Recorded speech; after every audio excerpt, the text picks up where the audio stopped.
Hey, I'm back at it. Richard Burns at the Solomon Project, where it's not how much you keep, or is it? Yes, it is how much you keep. It's not how much you make, it's how much you keep that counts. Oh boy, I psyched myself out. Too much odium.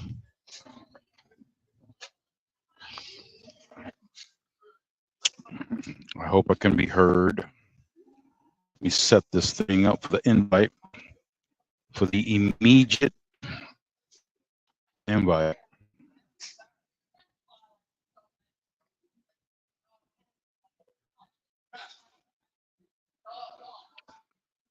I couldn't record from inside the truck today.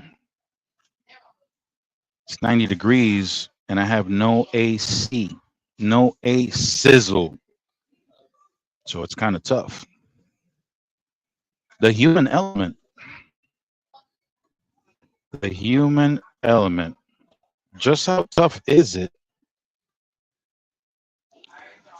to work in an environment where there's the human element?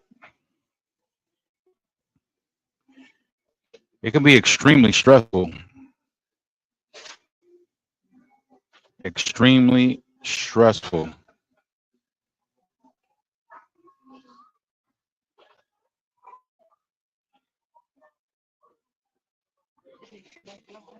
Scrolling through, checking it out, making sure.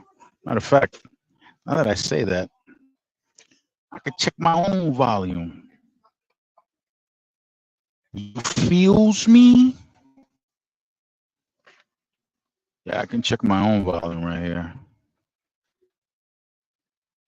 You feels me? Let me run this quick check. This microphone checker 1 2 1 2. Let me see. Am I up? Am I out? What's going on? What's going on? Let's go here. Let me see if it pops up. Doesn't pop up. It doesn't pop up.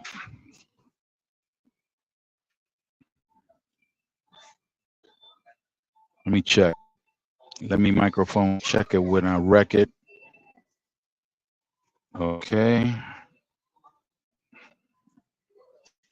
No cap. What's this? Here we go. Huh?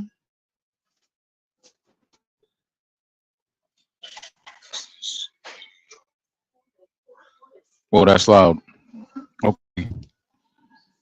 I'm on and populating. Did I start that? Yeah. Okay, that's up. The human element, y'all.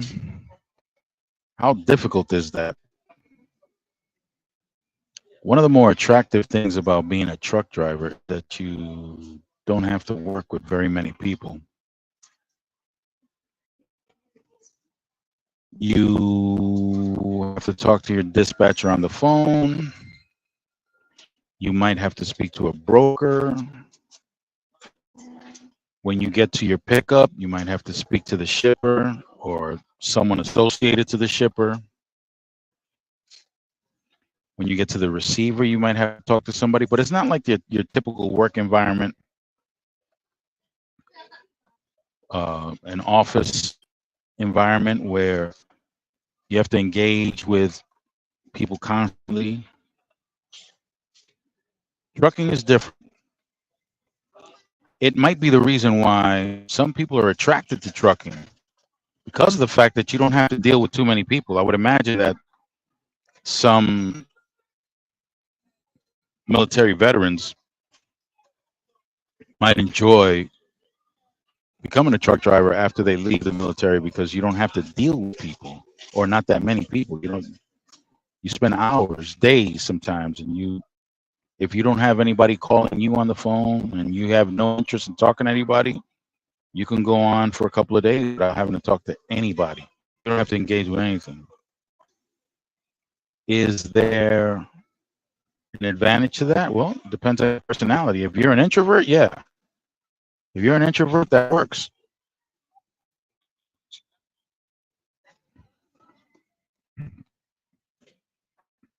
But if you have an outgoing personality,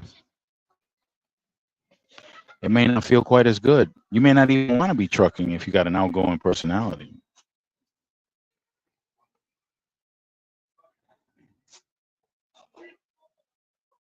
Some people have the ability to work with others and have a low amount of stress doing it.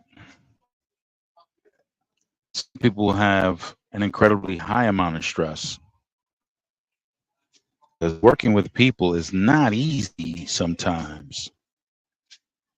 Like working with the ever famous bootlicker.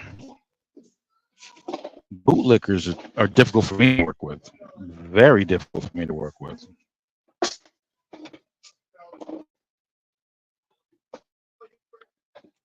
When a bootlicker's around, you got to watch everything you say, everything you do, because you already know they're running to the supervisor to try to make you look bad by repeating things you say, and not everything you say, only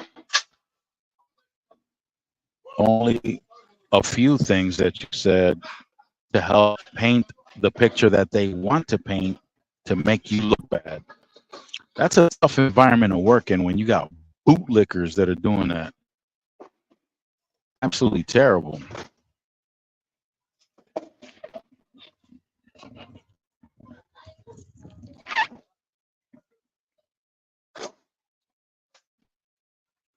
The bootlicker. I'm at a truck stop. I think I said it right. I'm at a truck stop because it's 90 degrees out here and I've got no air conditioning in the truck. I come out here and the truck stop inside. I'm in a corner, tucked away, not bothering anybody. Got oh, these people, they did the pizza thing, and I had pizza and I wound up eating it before I could do anything. It's Godfather's Pizza.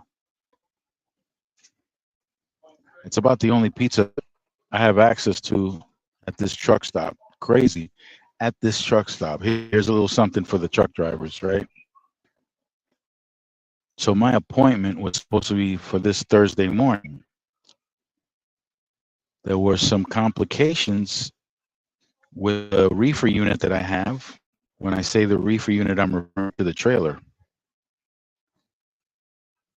Where I went to pick up, the policy is for a frozen load, you have to be as low as 10 degrees in order for them to load you. The reefer I turned on at 10 in the morning. It didn't go down to 10 degrees until maybe 2 o'clock in the morning. It took way too long.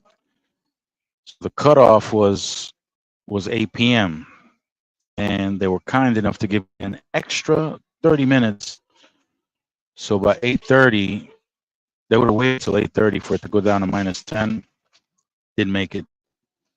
Minus 14 was the lowest it was by 8:30. So they said, sorry, we can't load you. Company policy.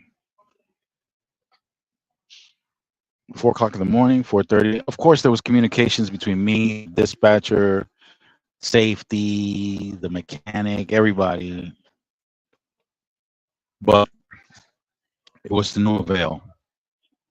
I've been loaded at the time I got there, which was 2 o'clock in the afternoon, maybe loaded by 3, loaded by 4. I would have been able to make my appointment Thursday morning, no problem. But because of the situation with the reefer, that Thursday morning appointment got canceled. They don't open on Fridays. They don't open on Saturdays or Sunday. So I have to wait until Monday. Understand, that's a loss of revenue. No, I don't want to say loss. It's not a loss. It's money that I'm not making because of the fact that I got to wait till Monday. Now I have to babysit the load. I have to keep the reefer running. now I have a parking spot. It's currently 6:18 right now where I'm at. This is around the cutoff point where you should have been looking for a parking spot. I'm in the East Coast. I'm along I-95. I'm in Virginia. And if I move from the spot right now, which I'm gonna have to, because reefer's been running, it's been freezing all day, and it's going through fuel like crazy. So I'm gonna have to fuel up. I don't have a fuel tank, like a portable fuel tank, like one of those 5-gallon tanks. I don't have one of those. I'm gonna check and see how much they cost, because it may be to my advantage to fill one of those things up and then fill the tank and not have to leave my spot, because once I leave my spot, somebody's going to grab immediately, because there are people already creating spots because there are no parking spots, and they don't want to go past the hours of service and ruin their situation. There you go. There's an interesting dilemma in a parking spot. So do it now. If I purchase the I don't know how much that thing is, but if I purchase it, it's out of pocket. It's out of my pocket. It's Imodium.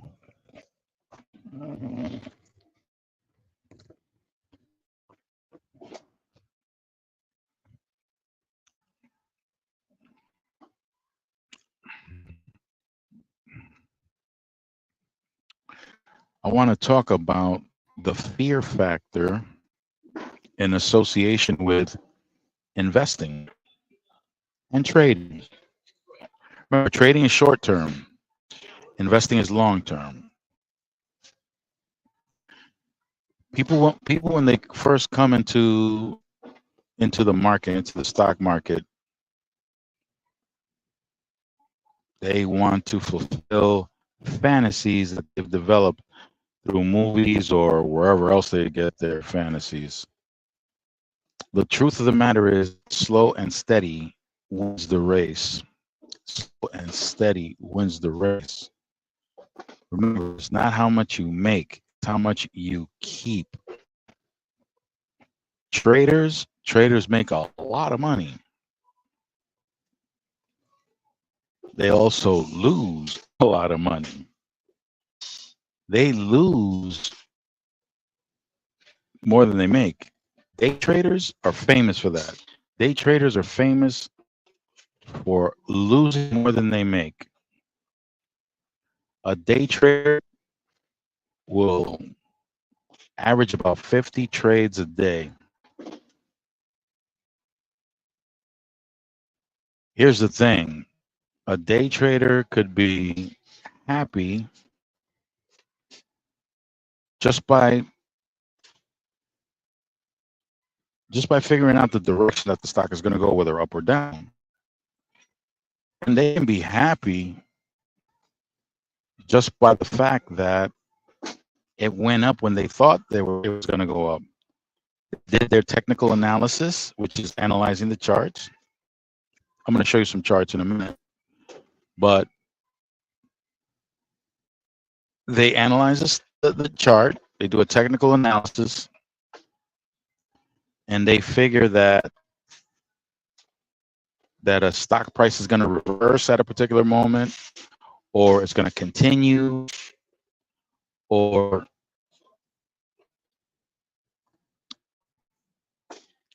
going to go up, it's going to go down, depending on what they interpret from the chart.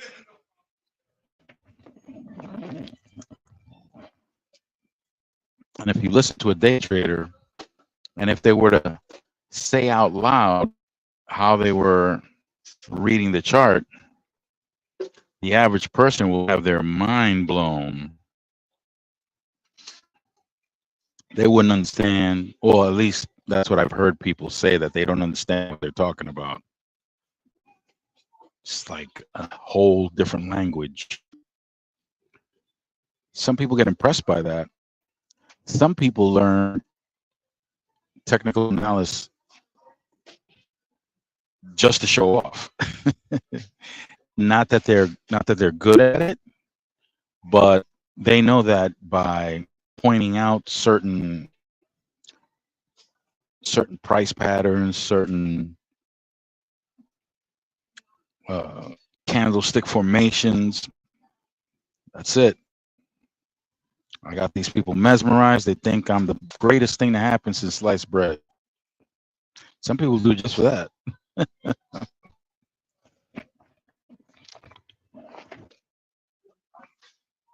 Now, I want you to consider this. Before Robinhood, before, was it Merrill Lynch? It might have been Peter Lynch that started the first discount brokerage. Why am I guessing? I can just look it up. Let's look it up. First discount brokerage. Hey Google, what was the first discount stock brokerage firm? Oh, it was Schwab. Look at that. I got Schwab. AJ got Schwab.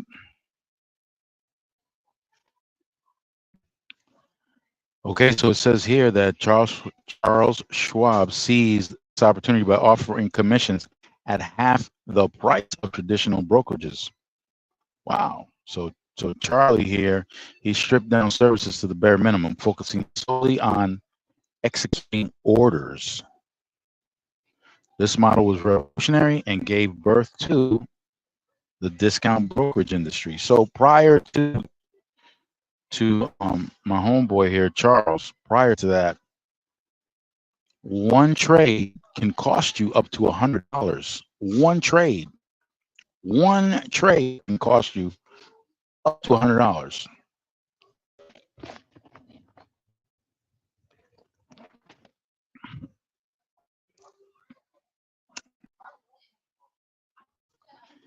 Now, going back to the day trader, imagine a day trader having a sense of pride because they were able to establish when the price of a stock was going to go either up or down. And they traded off that information. Now,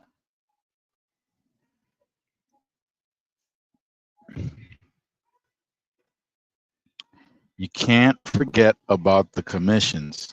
And also, that change in the price, is it enough? Is it enough to cover the commission? Is the change in the price, let's say the change in the price of the stock is 50 cents. Okay, it went in the direction that you wanted it to, but it's that 50-cent difference that you're so happy about that they cover the cost of the commission. Or maybe it just covers a little bit above the commission, so you made a little bit of profit. But it's the fact that it went in the direction that the trader thought it was going to go, and it got to the price point they thought it was going to go. That was enough excitement, and they would do it over and over again, 50 on average, 50 times a day. On the low end, 50 times a day.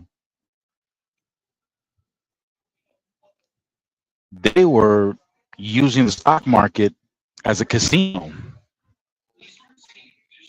As a professional, I never, ever encourage anyone to day trade. Even now, even after I stopped renewing my license, AJ and CJ, I would never recommend that they day trade. Absolutely not.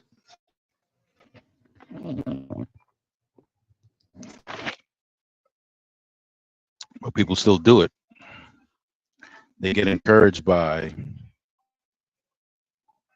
these gurus on social media. They encourage them to do it. They encourage them to take courses. They pay tons of money to learn so that they can show off because they're really not making money. Every now and then, they'll get a big pot, but it's just like the casino. You get this big pot, and what do? Let's bet it all. Let's triple our money. And it doesn't happen. What winds up happening is you wind up blowing up your account. And then you go from 50,000 to negative 10,000. Not a feeling. Not a good feeling. The same thing happens with options. No, not what I want. There was a I don't remember how old he was, but I guess you can call him a child. He was a teenager, and he was trading options, and he lost so much money. He wound up taking his own. He wound up unaliving himself. See if I can find that story. Um,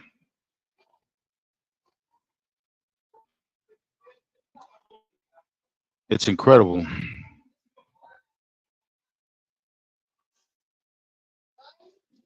He was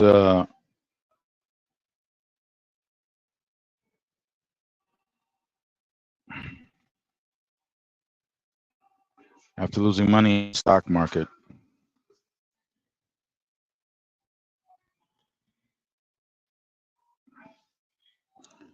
Self-discipline, self-control, valuable. 20-year-old Robinhood customer. Robinhood is very popular. After Charlie Schwab, when he triggered off that whole discount brokerage thing, Robin came out with free trades, no fees on the trades. It became very popular as a result of that. It did cause other brokerages to allow no fee trades. E-Trade, TD Ameritrade, all of them. Schwab, the one who started the whole thing. 20-year-old Robinhood customer dies by unaliving himself after seeing a $730,000 negative balance. He started out with positive balance, but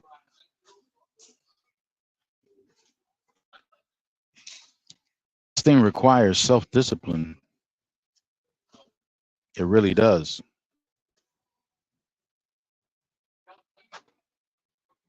Negative $730,000 at age 20. This kid wasn't born into wealth. I mean, when Trump was 6 years old, he was valued at over $430 million. This kid didn't come from that kind of money.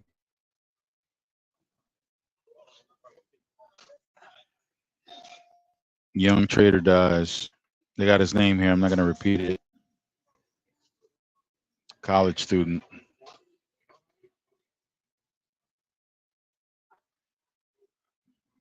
Yep. Day trading. There you go.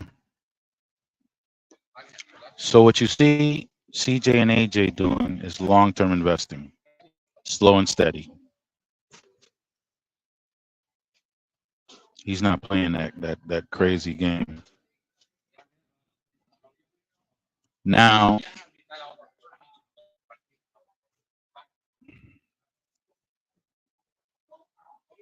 people are still listening to some crazy information out there. Fear is powerful. I might have said it wrong at some point in a previous video. The strongest emotion between fear and greed is fear. I might have said greed, but it's actually fear. Fear is very powerful. People are so motivated by fear. And if you want to be a content creator with a lot of followers, scare the hell out of everybody. Scare the hell out of everybody. You're going to have 1 million subscribers in no time. I don't deal in fear mongering. I don't deal in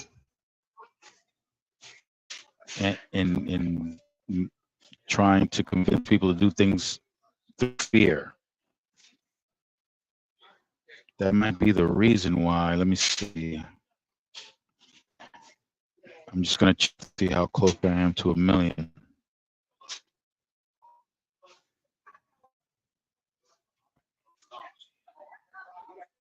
Wait a minute. Did I just see it? How close am I to 1 million subscribers? Oh, I'm real close. And I don't even use fear. 999,957 subscribers from 1 million. So I'm almost there. And I'm not even scaring anybody. But if you want to get to 1 million real quick, start scaring the hell out of everybody. I scour the internet. I scour YouTube. I don't really do Instagram or TikTok or anything like that. But I scour the internet just to hear what certain people are saying. It could be an economist. It could be a well-known economist. It could be a billionaire. It could be a major business owner, major corporate CEO. You'd be surprised. You would think that they wouldn't be peddling in fear, but they do. Because when they peddle in fear, when a hedge fund manager or a CEO or like Elon Musk, when they peddle in fear, when they fear peddle, Cathie Woods, when they fear peddle, well, Cathie doesn't really fear peddle, but she blows smoke up everybody's butt. And you would think that because there were positions that they're in, that they would disclose fully what's going on. It's not the case.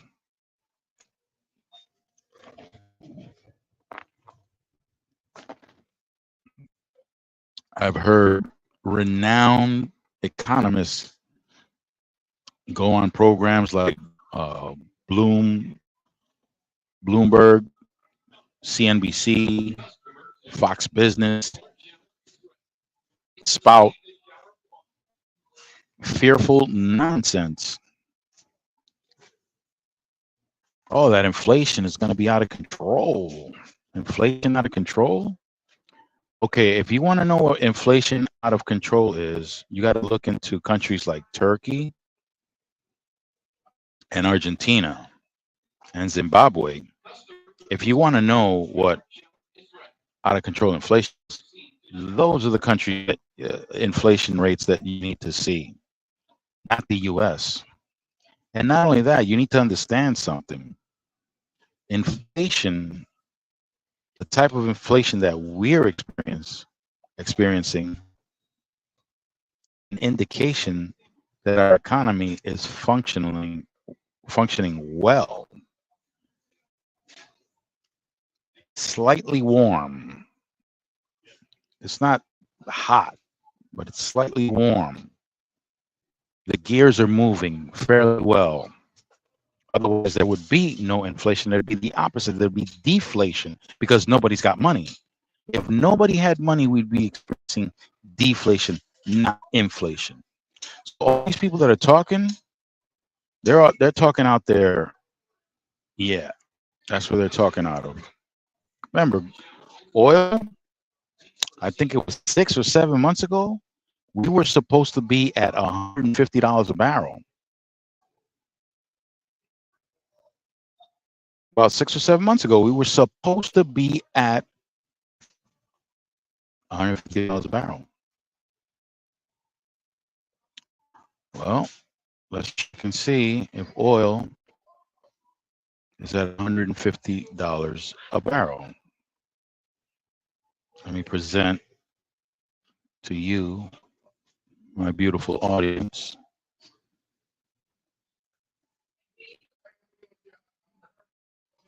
chart of oil. This is the chart of oil. It's a 5-year chart, so it goes back 5 years. You can see where it peaked the most, right around here. That looks like sometime around the summer of, in July, the month of July of 2022. You see the oil price spike pretty high. It's near $130 a barrel. It's close to it. It's close to it. So in, why do I keep saying July? Something's wrong with that. Let me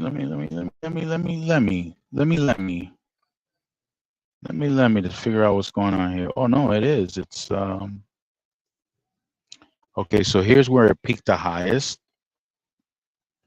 It peaked the highest in March of 2022, and which is at its lowest in April of 2020. So April of 2020, it was as low as, whoa, negative $40.32.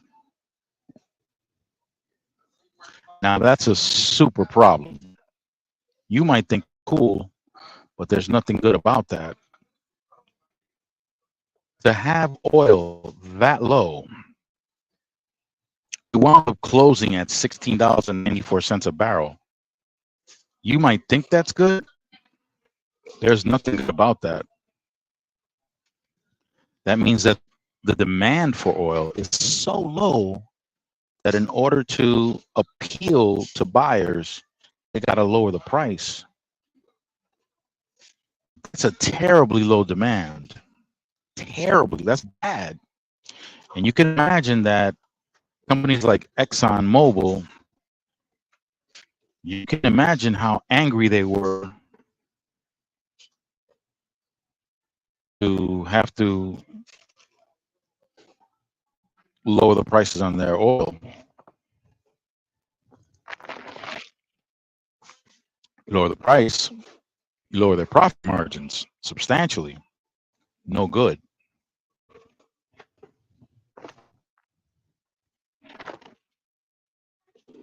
Lower the profits, you're going to have to start laying people off in the oil fields everywhere. Anything associated with oil, you're going to have to start laying people off.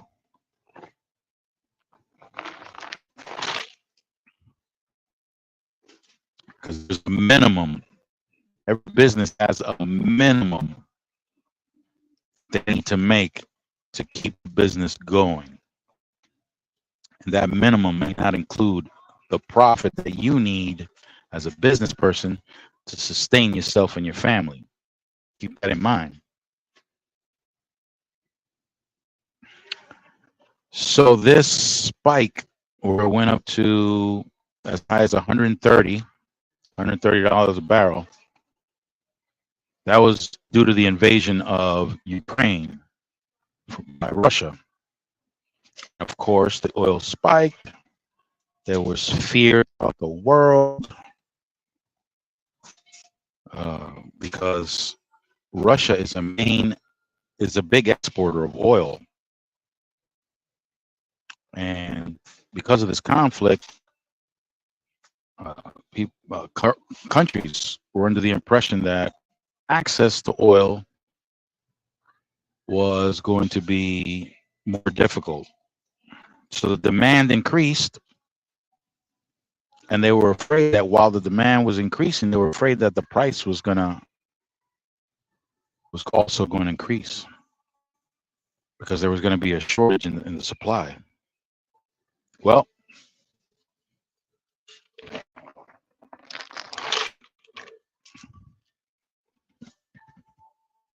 sanctions were placed on Russia,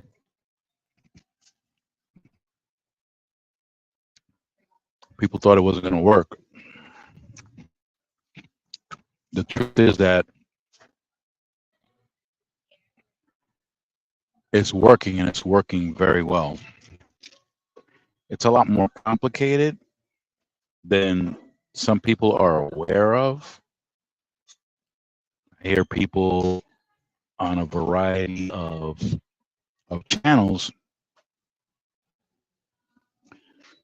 saying things, actually repeating things from people who are taking advantage of causing fear and making people respond to the fear. And I think most of them that I heard were or have political leanings, and we're using the fear of this $150 oil to scare people into thinking that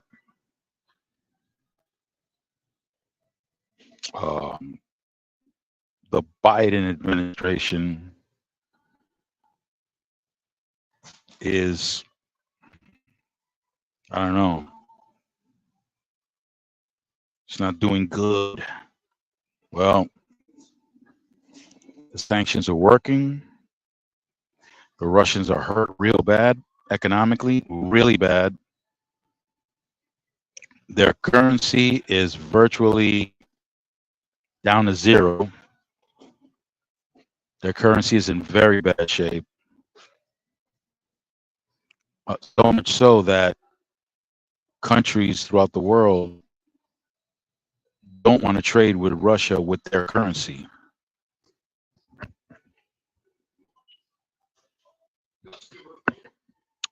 Countries like China, that are huge importers of oil, India, huge importers of oil, and are working around the sanctions successfully, but at a cost to the Russian economy. Why? Well, if you're India and China, why are you going to pay premium prices for oil when they're taking a chance, they're taking a risk of getting it twisted with the European countries and with the United States? Why would they pay a premium price? No, there's a cap on your oil. It's $60 a barrel. You want us to buy?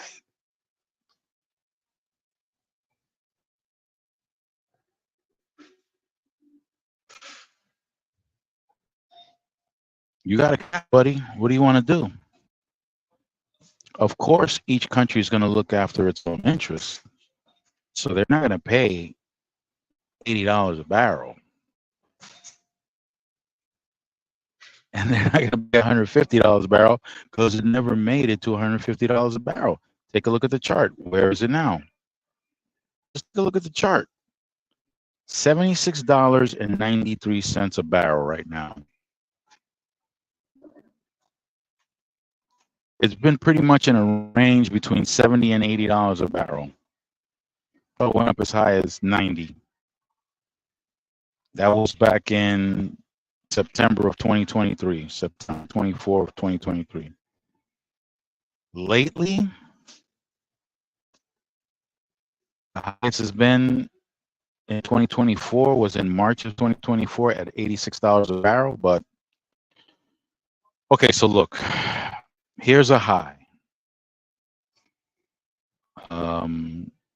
September 24, it went as high up as $90.75. The next time it went up was in March 31st of 2024, $86.91. So it's lower. The next time it goes back up,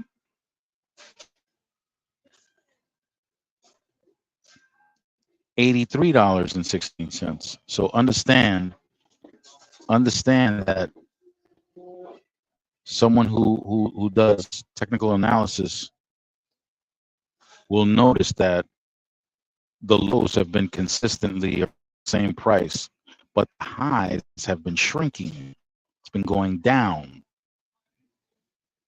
It's creating a wedge. What does that mean to a technical analyst? Well, it means that there's going to be a consolidation. The most that's going to happen is that there's going to be a price range of $70 and $80. It's pretty much what they're going to. Yeah, they're going to look for signs for a breakout to the upside, but this thing hasn't gone to $150 the way they try to scare us into believing. It didn't happen. Now, what is happening is that the federal government, the U.S. federal government, has been taking its reserves and they've been selling it at these higher prices and generating a profit for the federal government. It's restocking its oil, but at a cheaper price. Again, people are being misled. Here's another one. The US dollar. Here's the US dollar. The lowest it's been was 89.51. That's the lowest value it has. And let's not forget, once again, the fear mongers, the market manipulators, manipulating the market is illegal, but it happens. So the market manipulators are saying the dollar's going to zero. China, Russia, India, South Africa.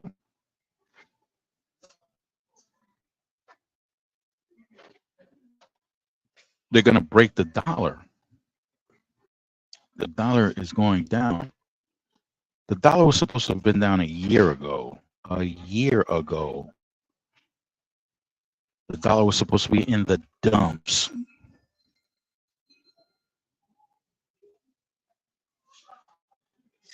Supposed to be in the dumps. Look at it. There's the chart of the dollar. It's nowhere near the dumps. In fact, it is strong. It is strong, and there are economies in a variety of countries that are getting devastated. Their economies are getting devastated because of the strength of the dollar.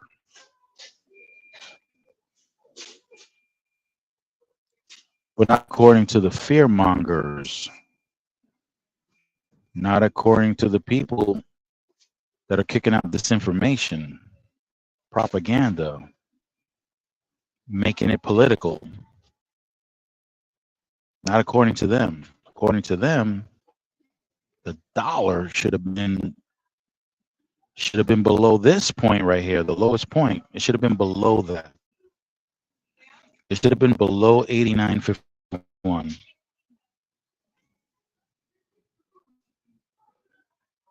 Or 89.47. It should have been below that. It should have been down in the 50s, maybe even lower than that, according to these fear mongers, according to these people feeding people disinformation. But the dollar's nowhere near that. Today, the dollar is at 104.06. Again, very strong. Very strong. And regardless as to what some of these people are trying to make everybody believe, the dollar is the #1 currency in the world, okay? In the world. #1.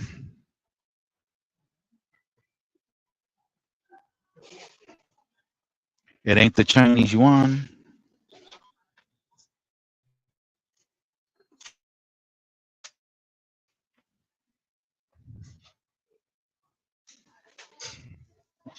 It ain't the Chinese yuan. It ain't the Russian ruble.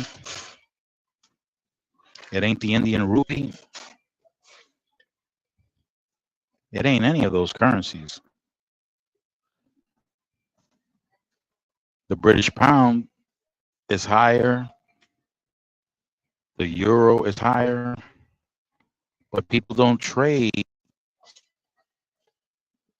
um, anywhere near the amount of trade with either the euro or the British pound.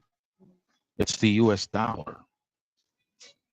There are tons of countries out there that owe tons of money in dollars.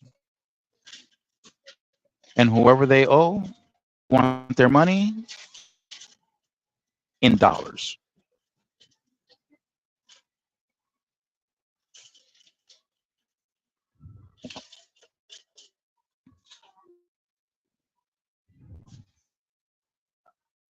Do with these fear mongers what you want. You can keep listening to them if you want to, but I'm showing you the proof right here. Okay? This is the chart of the oil futures, the crude oil futures, and the US dollar.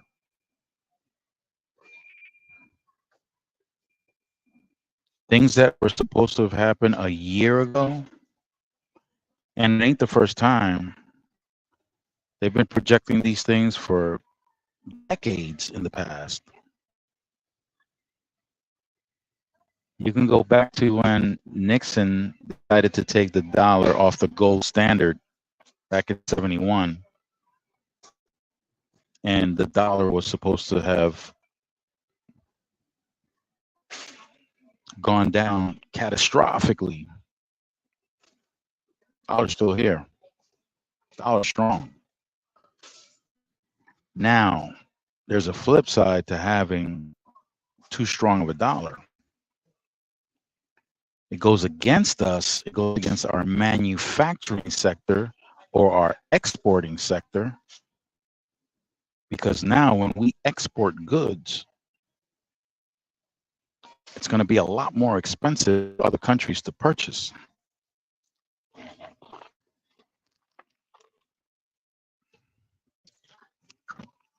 Because it's going to be sold for dollars.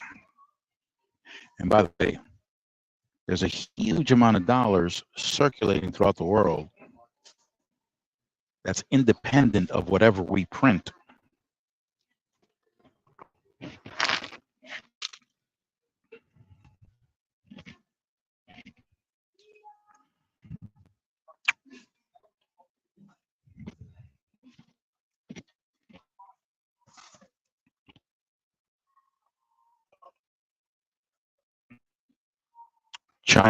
China's economy is doing horribly.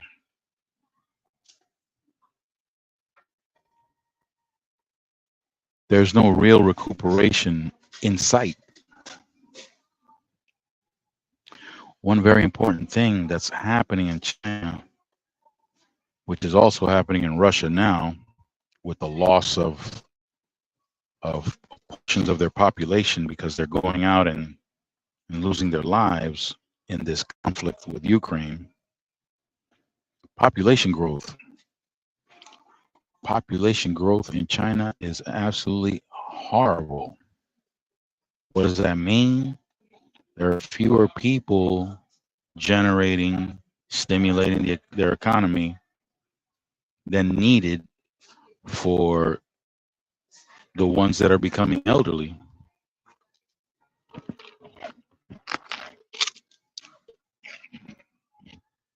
So productivity has been going down.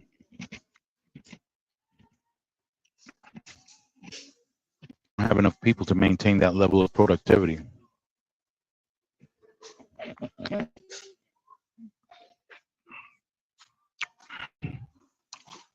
South Korea is in trouble because of that low birth rate.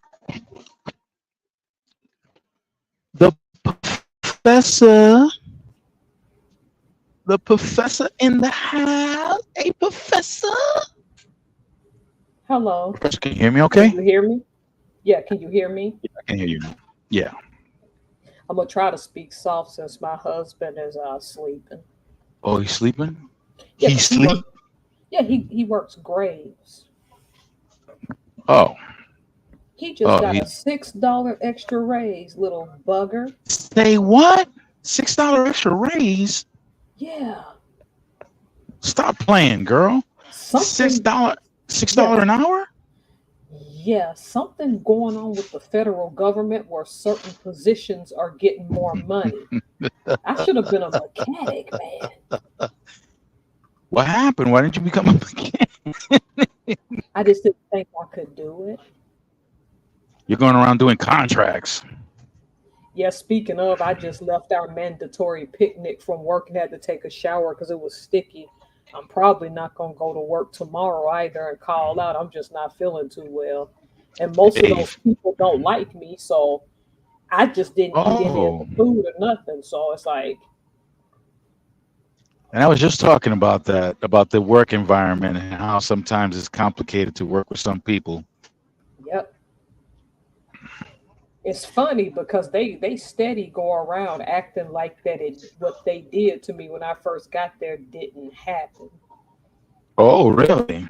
That type of thing. So I know that environment well. So the gist of it is, when I first got there, they didn't have me a desk, and they wouldn't make me for the first few weeks wouldn't give me a name tag, and they have a template for it that they can print off. And the excuse was, well, the person who normally does that is pregnant and on leave. The problem is they knew two twin sisters were coming and made them one. So why is it that two people after me got theirs and I didn't? Then to insult me, they put another person's name on my desk. It's like then they would do little underhanded stuff like purposely not invite me to meetings to make me look incompetent like I didn't show up on purpose. Okay, you see, I'm gonna have to reveal another secret about what I did. Uh-oh. I was a union steward for 6 years. Oh yeah, oh goodness, the stuff the union uncovers. Go ahead. Well, here's the thing. I let I let everybody know I'm not defending. I'm not defending just anybody. That's true. Okay, I'm not defending just anybody. If you got it twisted, listen. Do not come look for me. Yep. Don't play 'Cause I with the don't. union like that. You No, don't tell no no, lies. no. Don't use me like that. No, I ain't going for that. Now, I do understand how lower management plays stupid little games because I don't know, maybe their ego, whatever, the power crazy, whatever the case is. And a lot of those people a lot of those people in management, period, in the environment that I worked in, were nothing but bootlickers anyway. Well, yeah. So when I did, when I did defend someone, it was with the idea in mind that I'm just there to balance things out. I'm not there to try to help anyone get away with anything. That But makes sense. yeah, but I didn't want people suffering an unreasonable punishment. Okay, if the type of thing that you did could be done with like a 1 day suspension without pay, okay, let's work with that. But you're talking about firing the person? Wait a minute, stop right there. I'll give you a case in point. So a coworker, so this was in the county jail. So the Right. coworker, his his daughter's mother was unalived and was all over the newspaper, right? Oh, At a party. She oh, was unalived. So his daughter's mother was unalived. Now he's at work and he gets called in by the captain because there was some rumor going around that he was plotting some way to exact revenge on the person who did the act because they were oh, coming through our facility. oh. Right. And so he wanted to do something to him and I intervened and I said, no, you ain't doing nothing. Crazy. And I had developed a reputation because, see, as a union steward, when you're representing someone, there's no there's no chain of command that can tell you what to do. uh, and I took full advantage of that. And I guess other union stewards were used to cowering to them, but I wasn't one of those. And I used to let them know, listen, you can say whatever the hell you want, but when I'm here in the capacity of representing someone for the union, you don't tell me anything. You don't tell me what to do. And when I tell my client that we're going to step outside into the hallway and discuss, no, you're not going to tell them what to say. Listen, first of all, you're not going to tell me what to do, number one. And number two, I don't conduct myself unethically. So when I take the person out, I try to remind them, listen, what are the post orders? What are the procedures? Do you know them? Do you remember them? Okay, remember that. Whenever he asks a question, remember your post orders. Remember your procedures. Remember. I'm not going to tell you what to say, but you need to be able to remember, and you need to let it trigger when they ask the question. Simple as that. Nothing unethical. And I don't. And there are co-workers, man, that they just get it twisted. They get it wrong. They mess it up for everybody. But I didn't entertain those people, not at all. To be fair, I was Mm-hmm. friends with a person up until last year that once worked there. And before Mm-hmm. that, there's another lady that left shortly after I got there that reminded me of how that place was. And the thing about it is, I was given up to a 3 year warning before I went that if you're not in their cliques and they decide they don't like you, that they do these underhanded things. So that's why I know how to get around the games they play because I was prepped for it. And another thing is that I always said that once I get what's called my GS 12, and that'll be between October to December of 2025, I make no Mm-hmm. guarantees after that raise that I'm going to stay. I just Okay. need to get through this internship. The thing about it is for me, once I realized you don't know how to act like an adult because we had a picnic today. Most of Mm-hmm. the time, because I don't trust them, I don't eat off of them. That's a rule with me. People Right. weaponize drinks and food. I didn't touch a single thing. And some people will say that that's mean, but people will weaponize food and drink when they don't like you. Of course. Of course they will. And Of course they will. I don't like that it's this way because I finished my master's in 2022 with the sole purpose of going to this organization. And for people to act this way, y'all are just mad because I showed up here quiet and don't gossip like y'all. Yeah. I do what you tell me to do. And look, I'm not saying I'm not a victim. They'll say hi, I'll say hi. I go out of my way to not engage them when it's not work related. So that's my fault. But when I get here and you act like you don't want me here, I have to accept as an adult that it's okay that you don't like me. Yeah. You're not there to make friends. Friends, yeah. That's not You're that's not in your job description. no, because I took a training with the company where people from all around the world in our organization clocked in on the training, and the silence was deafening when I said your coworkers are not necessarily your friends. No, they're not. They're not. You know how you get too old sometimes to play certain games? That's where I am. Yeah, it's called wisdom. Yeah, yeah, I guess that's the word. Yeah, that's wisdom.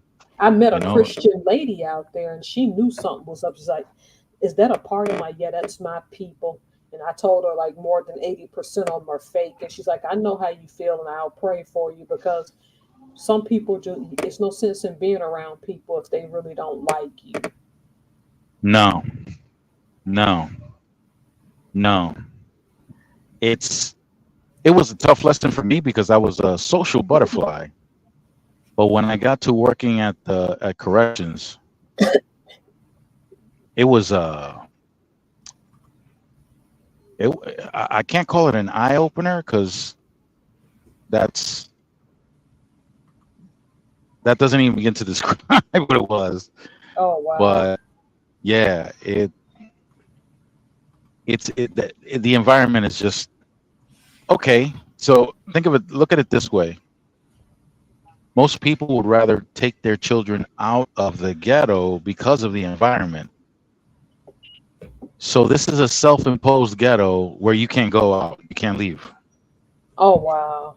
And this is the worst that the ghetto has to offer because the ghetto does have good people, hardworking people, but that's not what's here.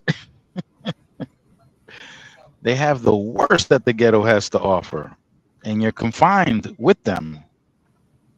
And then you're with people that wear the same uniform you wear, and they do you worse than the inmates. That type of deal. That type of deal. That type of deal. Bootlickers, backstabbers, you name it. It's It crazy. it doesn't bother me. It's no big deal. But it's like Hmm. this is the only place I've ever worked where people will go out of their way to offend you, but insist that you pretend to be fake with them. I'm like, why are we doing this in 2024? No, that's We're that's a big that's happy immaturity. yeah, we're a big happy family. No, we're not. That paycheck I get every 2 weeks is for my big happy family back home with my Exactly. husband and my cat. I mean no disrespect. No, and they shouldn't be feeling disrespect because of that. They should respect that. Do you know this is the only job I ever worked where people get upset and they all try to downplay it, and it's like y'all have clicks and you move based on your clicks. I don't have a problem. Hmm. Clicks are going to exist everywhere you go. It's when you decide to mistreat somebody who's not in your clique or Right, in a work environment that it becomes a problem for me. right. That's why, on occasion, there would be that invitation to the parking lot. I miss those days. Speaking of Yeah. union rep, the one I went to when something happened on a government job some years ago, I I scared the crap out of them because they thought I was going to sit back and take it. So basically, this woman kept saying I caused her a hostile work environment, la la la. Well, Hmm. she flipped up and said some stupid stuff amongst other things, and I had some proof of some other things from some other people. I turned in 21 typed pages from over, yep, Ooh. and I only double spaced in between each date and time things happened. But Oh my yep, goodness. You and had it stacked. that's what a guy told me say, and I'm like, I don't think this is that serious. And then the guy had to tell me, Tara, look here, I ain't gonna say his name because he's a mentor to me. He said, Tara, very few people have 21 pages to turn into a Very given. few. No, that's a dissertation. Okay, that's for your doctorate. Next thing I know, people were first trying to isolate me, and then they were tiptoeing around me because they probably Hmm. got the extent because the union rep was real nice and real happy to see me all the time. I'm like, Yeah, but some of these union reps like to blab. no, Some of them. I got the feeling that he ran his mouth, but once he did and ran his mouth, they got scared because some of the receipts that I had to prove it was in their system and the way that that job was set up, Uh huh. you could not go in and erase it because you could fail inspections over that. Mm, They were like a rock and a hard place. That's why the day I told them I had got a new job, because they were saying you're officially going to probably be investigated. The one boss came out and shook my hand and congratulated me because he knew. really? Yeah, because he knew if I sued them, I could have probably won. See that? But see, here's the sad part about that. If I had started documenting the first week I got there when I found things, could have easily had 200 pages. Oh my. I'm not playing. I'm serious. But Damn. I just let it drag and drag and drag. I said, okay, these people are trying to mess with my career, so this is what I'm about to do. That's what we had to do. We have these little notepads. That was encouraged to me by a coworker who was there 10 years ahead of me, and he advised me because they got on him like crazy. He told me, listen, get yourself a notepad. Make sure you write the date and the time because Yep, the courts love that. yep, Write the date, the time, and a summary of what happened every time. Even if it doesn't lead up to any kind of discipline, do that. Because the day they bring you into that office and they want to discipline you and you want to sue and take them to court, all that other good stuff, that notepad is going to be a powerful weapon. yep. Especially when there's receipts to back it. When you got receipts, it's a wrap. See, they play these games with me now, but there's been something new that's been implemented at my job to where you can't contradict me anymore because there's ways to go check it and they just put that online. I obviously, for obvious Mm, reasons, I can't tell you what it is, but right. now I think whatever this new thing is showing who really works and who doesn't. Oh, so there's some kind of input, data input Yep. that can be cross-checked. Oh, yes, it can. Yep. I Ooh. love it too because when people go behind me and contradict me, and then now I can go back in and add my own Hey notes. Tara, hey Tara, you ain't Yeah, do this and that. Really? I didn't? didn't. Yep. Okay. Go tell the supervisor. You you hungry to do that? Go ahead. Go feed yourself. Go tell the supervisor. I'll be right here. I'm not leaving. I Hey, think that Mrs. Ham. unlike you, I am an introvert, but I like people. But the thing about it is that I'm trying to see how I can put this because it sounds weird.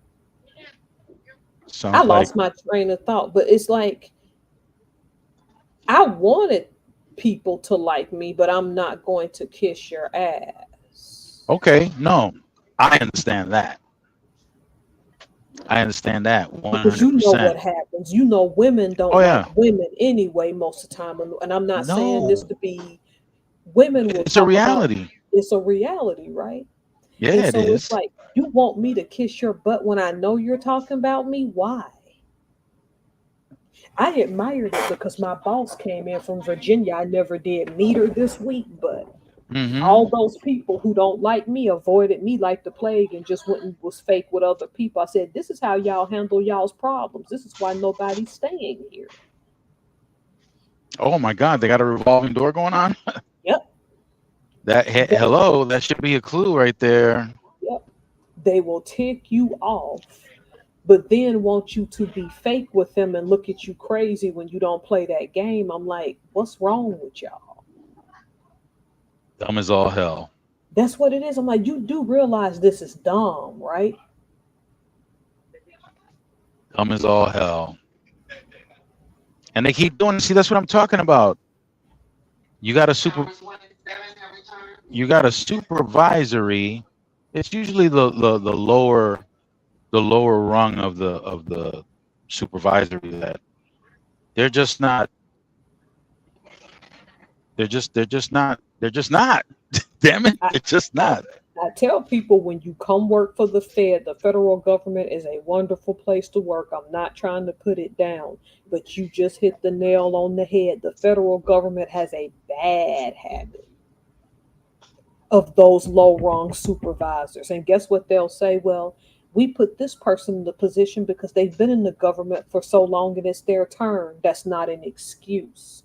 If they don't have the leadership skills, they should not be in a leadership position. Exactly. Exactly. They don't have the leadership skills. What was it? It was nepotism. It was Yep. bootlicking. Favoritism. big time. This is why I said, because in the federal government, you're harder to fire. And the reason I don't ever want to be a supervisor is because if you put me in the position, for example, to have to chastise somebody that's late every day. Now, if you're late because you're taking your kids to daycare, we can work on that. If you're late Mm-hmm. because you have an old clunker car, we can work on that. Oh, you're late Mm-hmm. because your barista at Starbucks didn't make your drink. Oh, Well, that's you a do that. different animal. That's a whole different beast. I don't want to hear it. Right. Either go find another barista or make your own coffee. Get your That's ass it. over here. Yeah, get your butt here. Most places have Keurigs. Order some Keurig cups on Amazon, dummy, and make it when you get to work. Exactly. Exactly. And you know, if you were working in a in a decent work environment, you would have a coworker or two that will pull you aside and say, "Hey, listen, man, I see you're having complications with this. Listen, uh, I don't know what your financial situation is, but if your intention is to keep the job, look, get you that Carrick, okay? Get you that Carrick. Here's a phone number. Her name is Tara Helms, aka the Professor. Okay, she knows all about it. Give her a call. Let her know that you want a Carrick I don't want to babysit. because right, that's it, that's understandable And then the because worst you got ones are stuff to the do. yeah, the worst ones are the ones who can't. Oh, my alarm clock don't never wake up on time. What? Are you crazy? Yep. That's like my dog ate my homework. Oh yeah, What do the you? classic. You Come wow, on. you're ahead of me because I just made a video for 2025 and I titled and I talked about the dog ate my homework. People always want to attach some external thing to not take responsibility for their To not mess. take it. They don't want to take responsibility. Oh, you Listen. Oh my God. yeah, you got one. No, I'm listening to what you're saying, and it's bringing back memories. This is why when people are broke and they're blaming people, I'm like, do you not see the correlation between the fact that you can't start a business and that you're broke because you put external blame instead of looking at yourself? Yes. Oh my God. Yes. It was hard for me to do that, trust me. So I'm telling you from experience, you will be a lot better person when you stop doing that.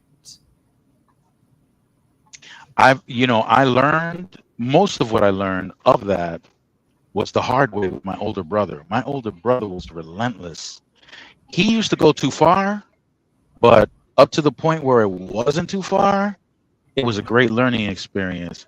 He did not want to hear any excuse whatsoever to the point where it was exaggerated. It was totally exaggerated. Like, come on now. Like you know, if you're handling your business in the bathroom, no. This has to get done right now. I don't care what you're doing. You know what? Yep. Listen, get out of here. But I have to give him props for helping me develop that not looking to blame anybody else for anything that's happened to me. Not that it isn't true, but like yeah, somebody can do something malicious like flatten my tire or whatever, and that can cause me to be late, whatever, but I'm not gonna I'm just gonna eat that. I'm gonna That's eat what I that. do. That's what I do at my current job. I listed all that malicious stuff. I just eat it. But see, Hmm. my catch is don't ask me to be fake with you. That's all I'm saying. Right. Yeah, Now, and that's reasonable. yeah, I'm professional as crap with all of them. But oh, we're going for happy hour after work. Denied. We're off the clock. Have a nice day. I'll see y'all tomorrow. You ain't coming. You ain't coming to. Why No, not? Why nope. not? You're gonna They, miss out. I'm telling you, Mr. Burns, this is the only place I've ever worked where they get in their feelings about it. You don't And want to I, be with us. yeah, but it's not like y'all wanted to be around me. Hello. Hello. So This what's is up with? yeah, this is why that whole workplace family stuff, you got to be careful with it because we know it's a lie. You, that camaraderie is good for the company because it creates a cohesive environment where people don't want to leave when things aren't working right. That's what it, and you said exactly what I said. Because think about it. Have you noticed the correlation between the fact that this happy family stuff didn't start even being pushed until after the World Wide Web? Because up until then, you didn't have any choice but to go work a traditional job. So you had to put up with people's crap so they didn't call you family. And now that they know you can go viral with 1 to 5 videos and become a millionaire, oh, we're a family now. No. I'm gonna tell you something. Now that you mentioned that, these, what do I want to call them? These I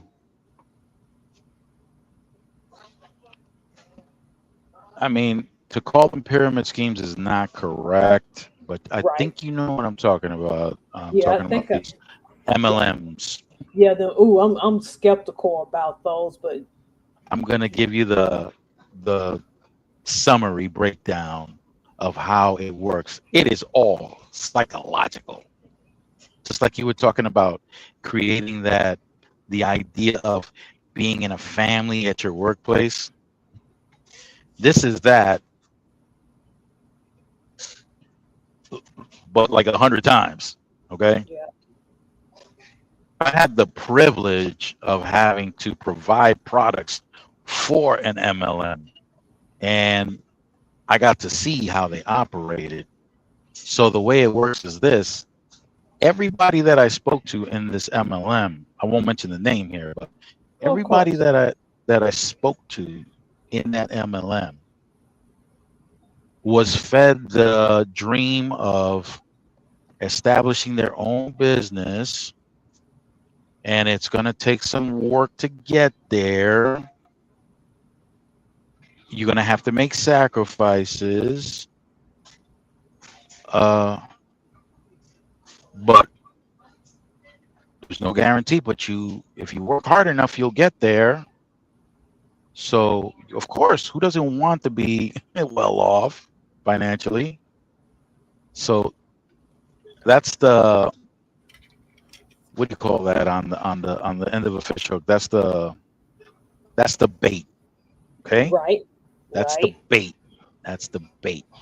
Now that bait is on a hook and line, and the fisherman, who is whoever running that operation, he's slowly turning that crank, and every time you get close to that hook to grab the bait, it seems to get away from you every Yep. time you move forward, right? Yep. Yep. That type of feeling.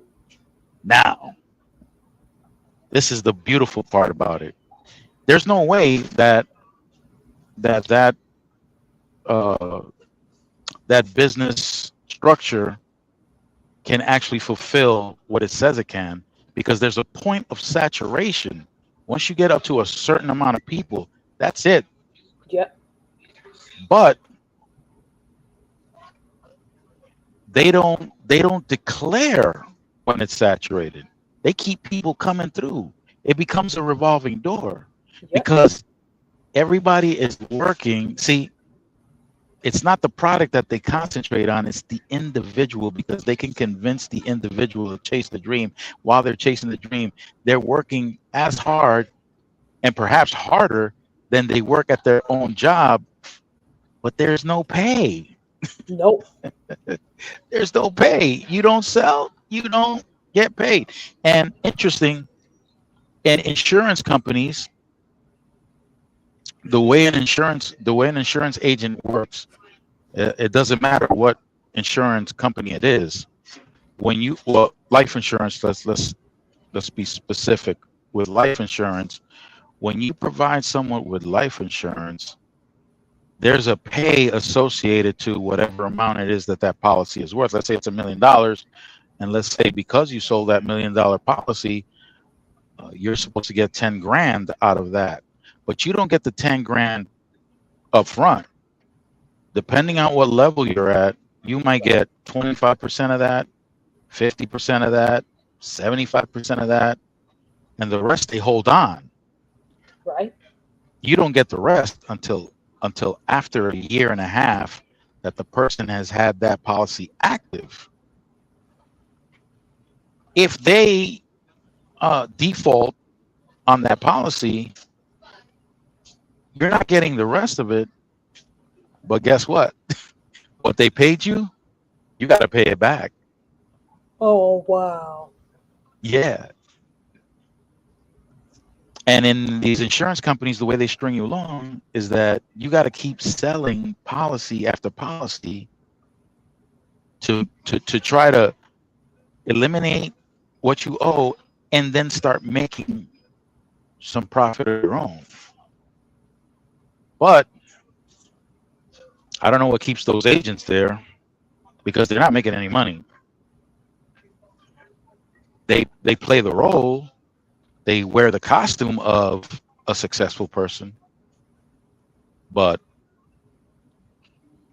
it ain't the one that's eating the ones that are eating are the ones like within the first 50.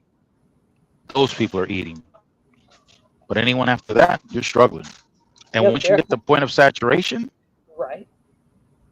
you ain't eating at all. You're owing. It's crazy. But they They're keep having coming back. they're having surf and turf, and you're eating tuna fish out of a can. And you ain't got a can opener. That's what did that too. Yep. It is crazy. But they stay there. They stay there. It's crazy. It's just insane. But listen, that's marketing. It That's why it's is. called multi-level marketing. They don't market the product, they market the individual. Go get me Visual. some more people. Yeah. Go get me some mo. We And have I'm gonna we have an American brand like that called Cutco. They really do sell knives and kitchen stuff. And they finally just went online, I think a couple of years ago, and I tried to sell Cutco. If oh yeah. nobody wants to meet with you and buy anything, you don't make no money. See, that's the thing. Because it's more important for you to recruit these people too. That's what I mean. It's like a big Hmm. network. I felt like it was more of a recruiting thing with Cutco than anything. It is. So here's what happens. By the way, about 99% of the people that join tend to fail miserably. Yep, Uh, the sales, most of those sales are within the people that are in the organization, true. not outside. I Very think the true. oldest one is Amway. I think Amway is the Oh, oldest. I was about to bring that up because I had met with Amway's people by accident, thinking that they were gonna sell something else, and I was at a 3 hour pitch for Amway. I'm like, this scam? Okay, so with Amway, they have products, and because they offer products to sell, it is the reason why they're not considered a Ponzi scheme, or as people popularly call it, a pyramid scheme. Right? It's not illegal because they have an actual product. But take a look at the product though, and who's buying it? Because the product that they're selling, it's not of equal quality of the stuff that you get at the supermarket. Wow. It's not. It's inferior, Wow. but you're paying more because everybody's got to get hit off right up the chain. Everybody got to get a piece, I whether it's a knew it. penny or 10 cents. Oh wow. Because the lady who presented to us was very nice. She had just become a single mother. And I guess Hmm. she was at the top tier of it. So basically, in her college years, she went to the University of Florida, where she Hmm. got a cheerleading scholarship. She was from Washington, and she was there the years that Tim Tebow and Aaron Hernandez were there. So she knew both of them being a cheerleader. Hmm. And she was telling us how it worked. I'm like, she could sell it like it was nothing. She sold it well. I'll give it. I wasn't falling for it, but if you're the right type of wrong type of person, Girl, I know all their tactics yep. because as a broker, I was a salesperson, so I had to learn everything. Body language, how you project your own body language, how you speak to people, uh, the tonation, the look, the dress, all that stuff. The proximity of your body to the other person's body. You're sitting at a table, you're doing some kind of financial product, and you want to seal the deal. Mm-hmm. You just slide the paperwork over to them and put the pen right on top and kick back and just wait. Little things like that. Crazy, but hey, that's marketing. That's why when I come on here, I want to make sure people understand that you got to be careful. You have to have your guard up with this marketing and this propaganda. You got to keep your guard up.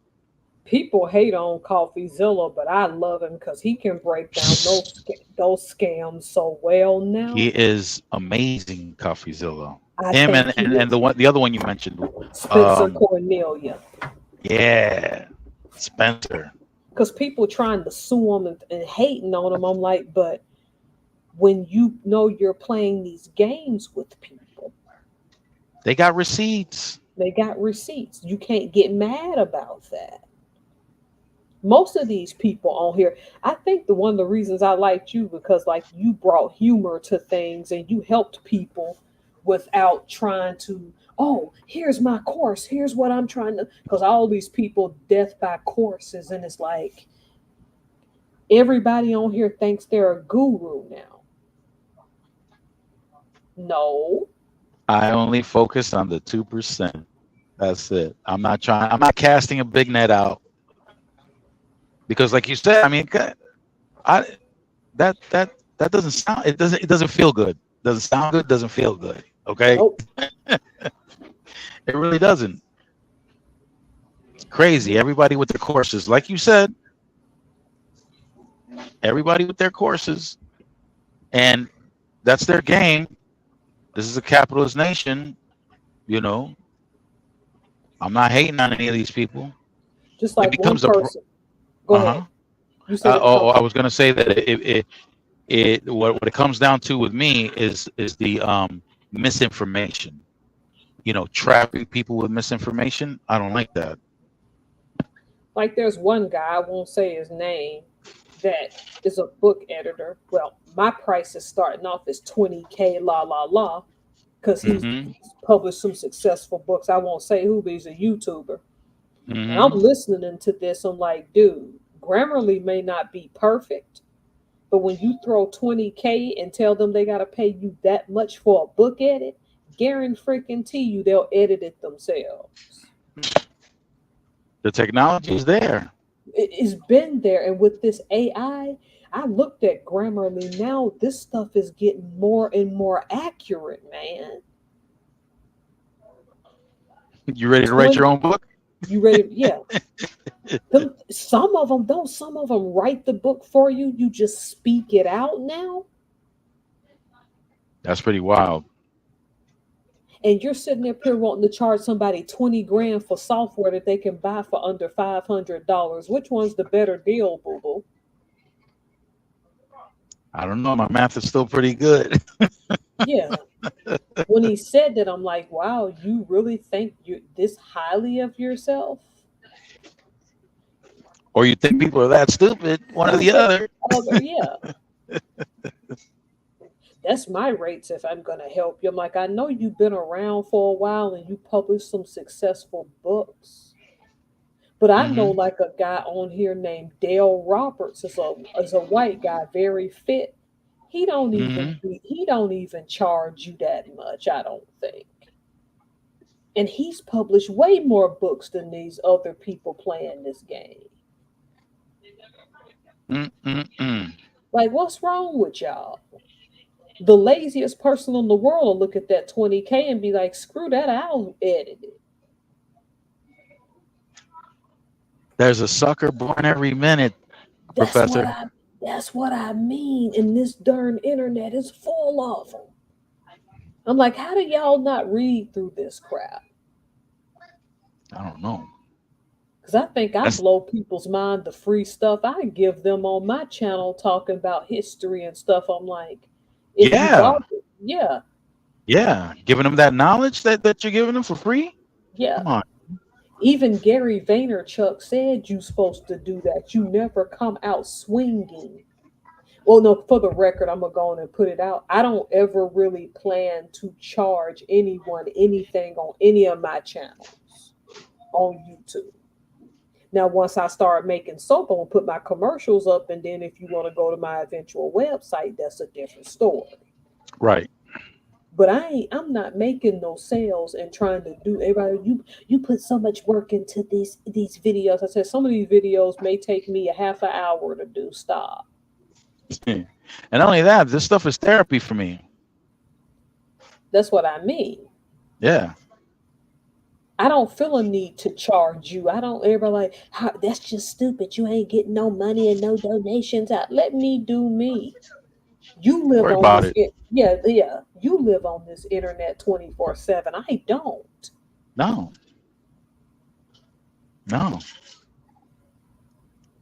And when they say that, you can tell exactly what their intentions are, Yep. what their whole uh, agenda is when they come on here. Yeah, I got this guy got on my page one time on one of my videos. It was just you and him commenting, but he comment like, I can help you with SEO and stuff. I just ignored him. I'm not trying to be no YouTube star boo boo. I don't need your help with editing. I know my editing is not always the best, but it's mine. Was he selling you on him editing for you? Oh yeah, SEO. I can make your channel this. He put three back-to-back messages and I didn't answer any of them. Sales. Because Sales. people are under the assumption that people like you and I with a lot of knowledge should just be trying to be big on this Capitalize. stuff. Yeah. Look at the crap now happening with Mr. Beast. You have to be careful.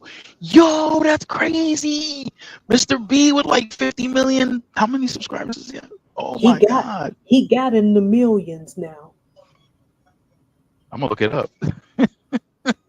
You know what's happening with him, right? Something having to do with some sexual misconduct or something, right? It isn't what he did. There was a guy that worked for him that recently decided that he was no longer going to be a man and became a woman. Oh, But back in the day when he was a man, he was inappropriately touching boys. And it's believed that Mr. Beast knew and kept it under wraps.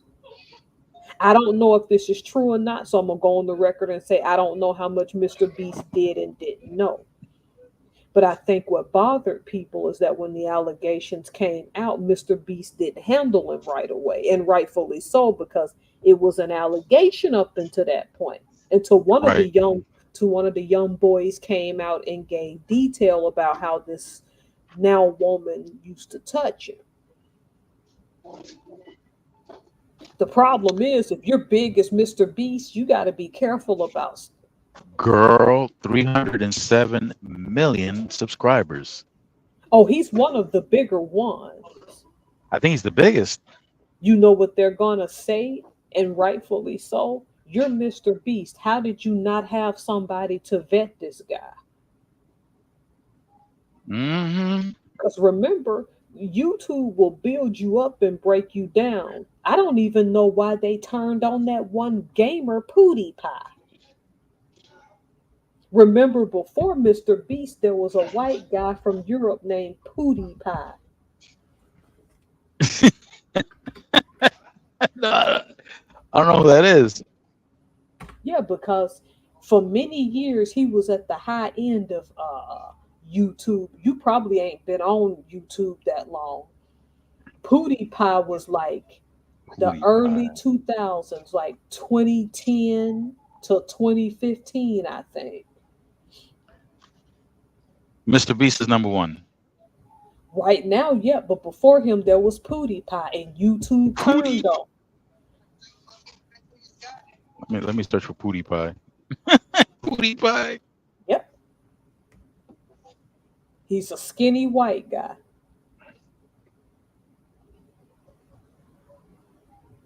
PewDiePie. And whatever happened while you're looking to Michelle Fan?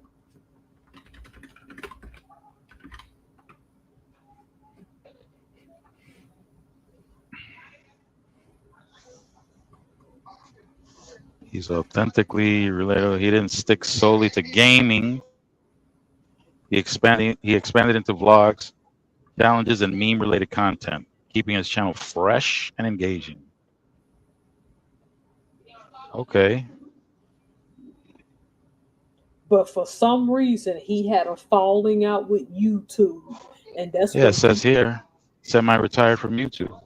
Semi-retired. No, he's still on here, but he's not as big as he was. He is before Mr. Beast. This dude was making millions, I think, in a month, if I'm not mistaken. PewDiePie. What a damn name. Okay. I thought you knew about PewDiePie. No, I didn't know. And then the female makeup artist, Michelle Fan. I thought you knew about PewDiePie.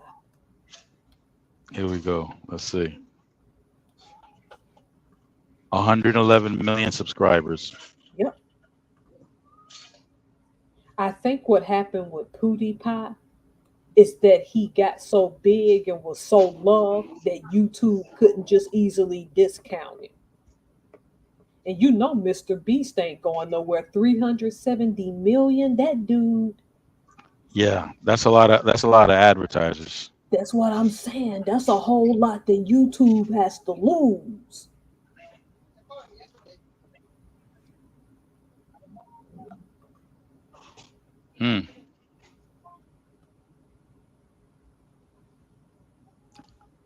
What was I going to tell you? I was going to tell you something about. Oh, so Mr. Beast, right? The situation that he's in is because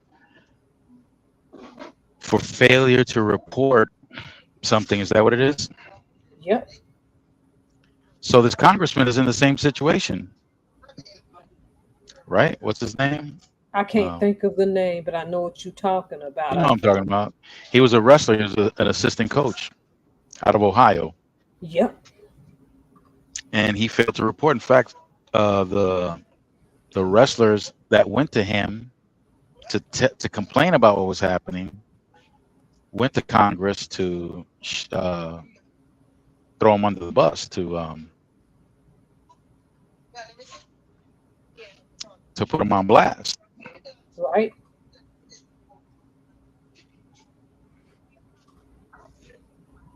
I guess it happens. You funny. I really thought you knew about PewDiePie. PewDiePie. Oh, yeah. I don't follow very many people on YouTube. I didn't follow PewDiePie. I just knew who he was, and I thought his name was ridiculous, and so I didn't look into him at first. I discovered Mr. Beast because of my son. I would not have. People kept talking about Mr. Beast. Do you know I didn't know who Mr. Beast was until I found out about his burger joints and his candy bars? What? Burger joints? Mr. Beast Burgers. You didn't never heard of them restaurants? He has a few restaurants called Mr. And I'm like, who is this Mr. Beast that Gary Vaynerchuk keep talking about? And then I would see the commercials, and then I would see the Feastable candy bars. I'm like, what the heck? Oh, wow. If he lost his YouTube tomorrow and those products sell, he would still make a good 20 mil a year, at least. He's all set. He's all set. Yep. So long as you learn how to keep it, you're all set. I think he does. I don't think he's a big spender. He's been on third world countries building homes, and I wouldn't commended him on his channel once for that before those allegations came out. I'm gonna look something up real quick right here.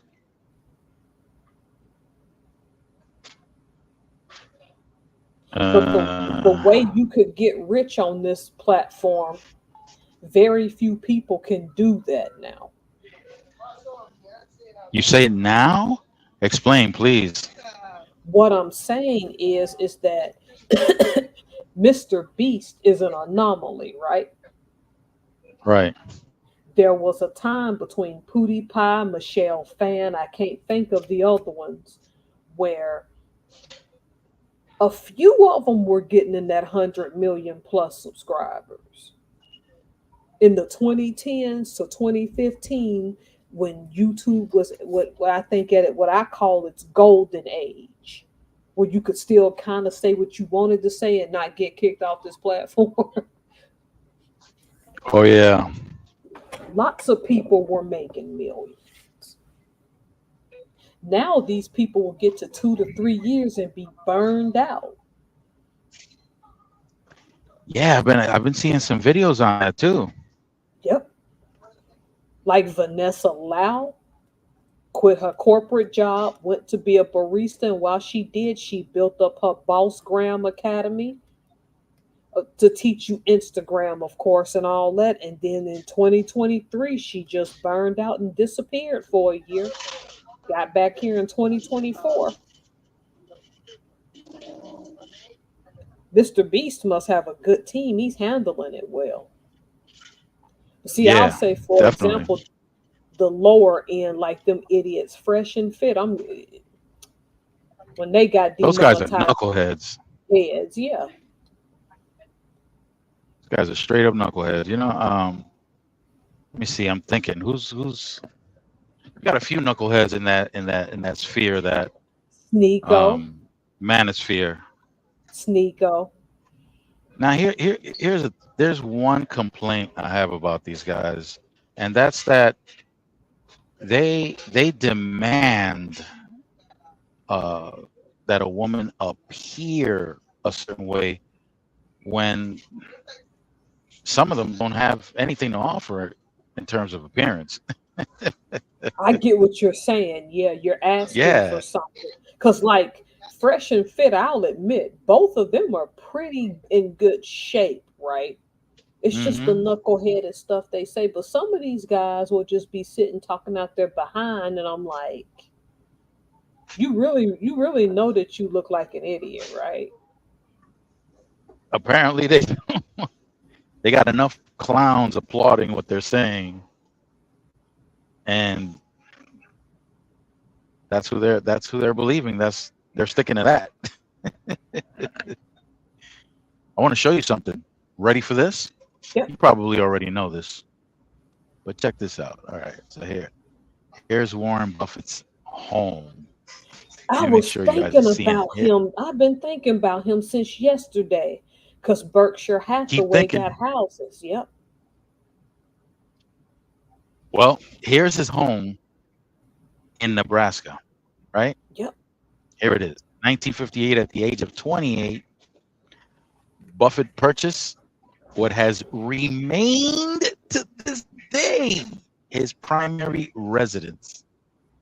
And he purchased it for $31,500. Now I don't know what that is in today's terms. 31. I could find out. I could do that. Let me do that. I thought he purchased it for 500,000. I might be wrong. Yeah, it says here.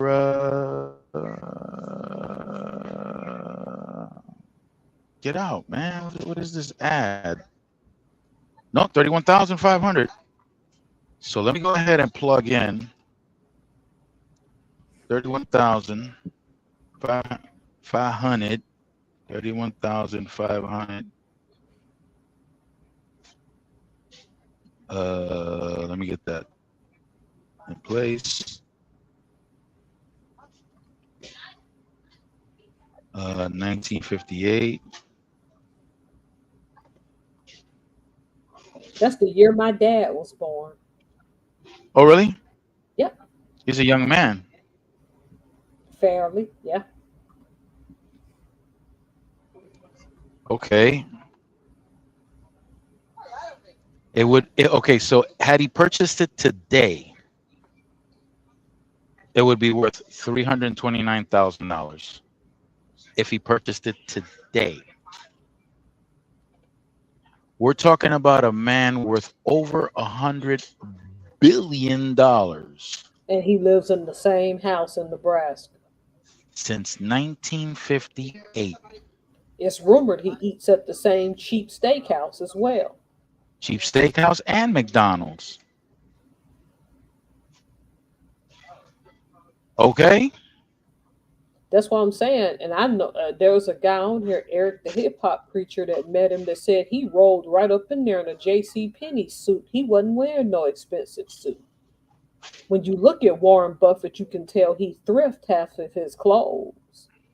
That dude is a super thrifter. That's what I mean. Rich people, the real rich, don't go around Super showing off thrifter. like that. Like I They told don't. you, They they don't. don't. Like I They don't told do you, that. like the richest man in England right now, or the United Kingdom, is under the age Mm-hmm. of 40, the Duke of Westminster, and he just got married, and him and his wife, because she comes from aristocracy too, don't even Mm-hmm. plan to live off in that big house the first few years of their marriage. It's just an estate he has to manage because he's the Duke of Westminster. He doesn't be flashing and showing off. But you got a lot of people that are under the misconception that the wealthy people go around flashing their wealth. No, those are celebrities. Yep, Those and there's a are, difference. Yep, yeah, there's a difference. It's sports figures. That's not, what do you call that money? That's not, what's the term I'm looking for? That's not generational money. That's not it's not. generational wealth. It's not. And the vast majority of sports personalities, musicians, actors, and actresses, they lose all their money. They do. The vast majority die broke. That's sad too. It's sad, but they're not the best examples to follow. Just like I tell people, when Sam Walton of Walmart was alive, I heard that man drove the same beat up truck, everything. It's when he died Girl, and his kids. Yep. don't you know that that man drove from Arkansas to New York City to go watch the Rockettes during Christmas? That's Took his crazy. family in a station wagon, girl. When he arrived over there, the valet were like, bruh, you in the wrong place. Oh wow. But when they discovered who he was, of course, it was carte blanche after that. Sam Walton, he was He was booming an in dollars. icon. Yep, he was an icon. Yeah, It's when his brat kids took over after he died. Is when that's Walmart went to usually crap. that's usually how it happens. Yep. That's usually how it happens. But he rolled up there, New York City, to go see the Rockettes. Everybody showing up in Rolls Royces and all kinds of other stuff with a chauffeur, and homeboy's driving his own station wagon with his kids, dressed like they're about to go handle the farm animals. If I was that wealthy, at the most, I would have a house with a gym, a rock climbing wall, and a sauna. Now, that's the definition of living to me. Okay, But so I'm you could still do gonna that. drive. I'm still gonna drive Honda Yeah. CRV. Oh, I don't have girl, look, anything to people look be what you're making making me do. Look what you're making me do. Look what you're making me do. a car Making me depreciates in value the second you take it off. immediately. Immediately. I'm gonna have a greenhouse to grow food. I'm gonna have fruit trees. I'm gonna have what's called a practical estate. I got this planned already, Mr. Burns. Oh, listen to you. I like Bugatti. The You're Bugatti. Have you ever seen a Bugatti Veyron? That car is sexy. yeah, I'd never owned yeah. one. I've seen it. I've seen it. That car make you want to sleep out on the top of it when it's pouring rain. That's a beautiful car. I will Don't you never. know? If I want to, I'm sorry. Go ahead. No, that's what I wanted to say. If I wanted to, I could have faked the funk, girl. I could have faked the funk. But My see, people who brother-in-law, do, right? yeah, my brother-in-law has a mechanic shop. He's a mechanic, but he is an ASE certified mechanic for high-end, high-performance vehicles. So when I go visit him, I can easily find a Bugatti, a Ferrari, uh, a Porsche, any of those cars, any of them in his shop being repaired. And I could just grab the keys and say, yo, start videotaping, bro. This is it. We'll throw on a suit. I'm gonna get in one of these cars, and it's a wrap. My channel's gonna blow up. Do you know I served with an Italian American guy? I think when he was younger, him and his family used to visit Italy because although his parents are Italian, I think, and he lived in California, and he had to explain to me, Tara, most Italians can't afford Lamborghinis and Ferraris, and those No, of cars course not. just like I tell people, you know, most people in France cannot afford Chanel or Louis Vuitton or Dior No. or Yves Saint Laurent. Yeah, they can't. There's a reason People for have that. no idea. Sure People don't. have no idea. Look at Buffett's mug. Just look at his face. Now look at this. Despite having the financial means to purchase any vehicle, billionaire investor Warren Buffett, let me repeat that word, billionaire investor Warren Buffett continues using a modest car with an interesting history. Despite being the sixth richest person globally, Warren Buffett continues to drive a 2014 Cadillac XTS he purchased with hail damage. Girl, you hear this? You hear this? This man is worth over $100 billion and he's driving a bucket.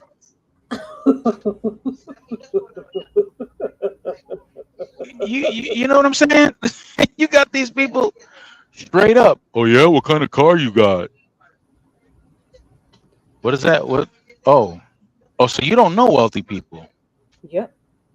You just associate wealth with these performing artists, these Yep. sports figures. That's These stupid real housewives of muckety muck. yeah. That's so you've never really interacted with an actual wealthy person, I guess. Yep. The only wealthy person you know are your TV personalities. That's it. That's it. I knew it when I studied the guy, kind of, and I still need to look him up. That founded IKEA. He died a few years ago. Yo, that dude was seriously cheap. He was. Oh my god. He would take the Oh my mustard and god. ketchup packets from restaurants, and I forgot what his excuse. Yo, that dude was incredible. Yo,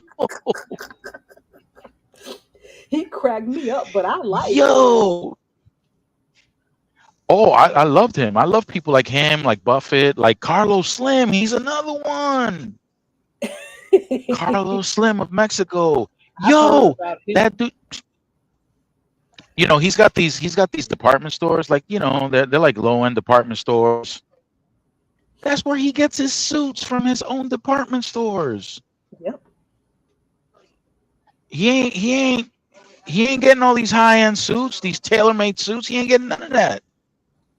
Remember when Jessica Simpson Listen, got herself in trouble when she tried to have her own jean line and they asked her what was her favorite jeans and she said True Religion. So she don't even wear her own stuff. and people are really Talking under the wrong impression. Yeah, they're under the wrong impression. About this wealth stuff. Heck yeah. Yeah. That's how you knew she They're was under the an wrong impression. entertainer. They have Like me, there's no way I'd ever own a Birkin bag. For what? What? You know what that is, right? Yeah. That 15K bag. They start at 15K. I'm like, you got me messed up. You know what I can do with 15K? Not buy a bag. 15K. Let's see. AJ has 1,800 and he's generating $155 in 1 year. 15K will probably generate what? A few hundred per year? I'll let you decide. Yeah. Which will catapult you into another amount greater? Nah, come on, man. Not for no darn Birkin bag. Just pick something. Birkin bag. Please. Please. I thank the Lord that I discovered the truth about everything associated with money. Thank the Lord. Me too. I am not getting suckered into nothing. Nope, not There's me. people ending whole marriages.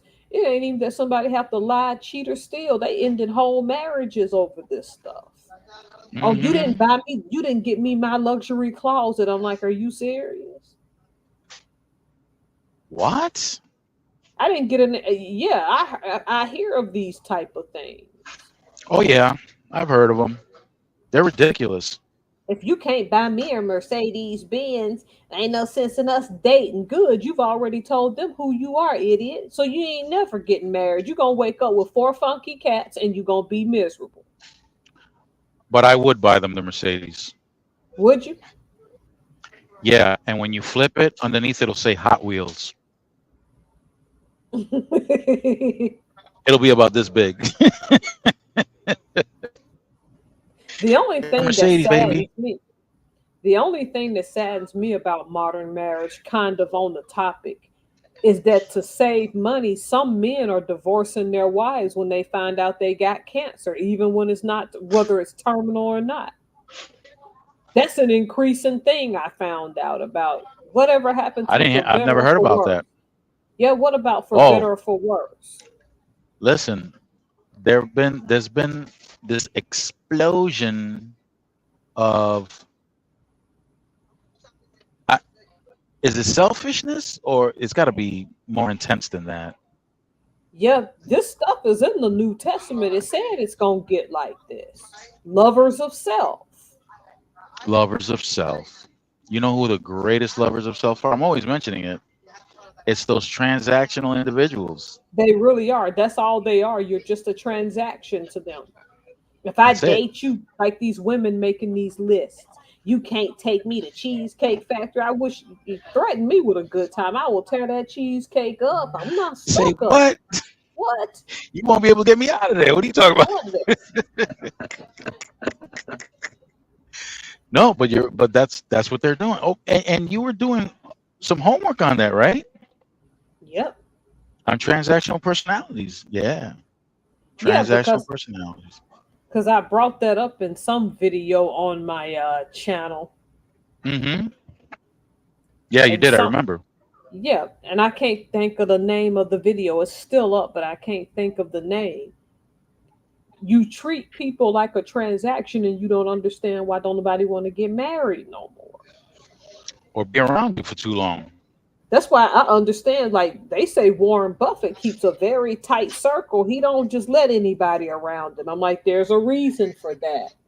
The Duke of Westminster. Y'all don't pay these. Even your black ones that you don't hear about too. Eddie Brown don't do a lot of freaking interviews. There's No, another one just like Eddie Brown. I can't think of his name. He paid for the Richard Burns. well, you that'll yeah. And then there's another one that's black. He's the richest black man in America right now. And I think I was working on a video about him or said Don't something tell me in it's Earl reference to the Graves. no. That name sounds familiar though, but it's not him. I'll bring him up. I'll bring him up. While you're doing Earl that, Graves. this dude paid for the tuition, paid off the college debt during a commencement speech of every black male at Morehouse College a few years ago. Mm. That means they walked out of college with no debt. It was wiped clean. A multi-billionaire. It wasn't Eddie Brown. It was the other one. I can't think of his name. I can see his The face. story continues. You're funny. No, well, he's the gentleman behind Black Enterprise magazine. Earl Graves. Oh, okay. You don't like him? I love him. I used to hang out with his niece. Oh, wow. His niece is a doctor. Yeah, Oh, his niece is a wow. doctor. I think she went to the same medical school that my brother went to, if I'm not mistaken. Oh. Kitty Graves. Yep. See, these people don't just go out flaunting their wealth and acting a certain way. No. That's why I tell people don't take No. Oprah seriously, because Oprah be up on this new age stuff. We're going to go build these schools and do this. Real wealthy people who give like that do that in private. They don't go, they hold private galas and stuff, or they go write the check in private. They don't do that. Right. She's such a good humanitarian. If you're going to give something to somebody, why don't you just give it to them and walk away from it? Thank you very much. Okay. It even says it in the Bible. When you give, just keep it moving. Yeah, and when you tell, don't nobody want to hear that though, and it's there. Remember when Jesus would heal When people these and he people, would say, don't go tell people? Go ahead, because you got a good point. yeah, and when these people give, they're not just giving to people in the street, they're giving to organizations, so they're getting a tax break. Yep. Come on now. Who you kidding? Who are you kidding? But the thing is that the average person doesn't know or understand that. That's They the don't. problem. I think that they don't And know. they think, oh my God, he's giving. He's such a philanthropist. Yeah, okay.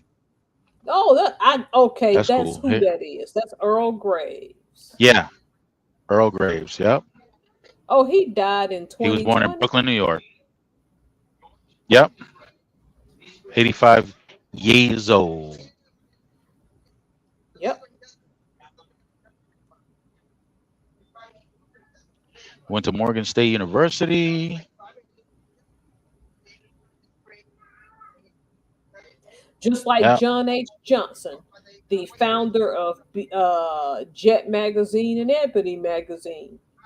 He would go out in the community. He'd go out in the black and white communities, but he was careful about how he handled that. This Yeah, of flaunting course. stuff is because you had all them stocks up. That's why I was talking about it. Is delayed gratification. Our people just don't understand that concept. There's a segment of our people that does, Yep. but they don't mingle with the ones that don't. That would be me, and I don't. No offense, it would make no sense for me to work for something to give it to you because you lack the ambition, or you just don't want to educate yourself to understand. Oh hell no. No, no, no, no, no, no, no. You get up and you produce.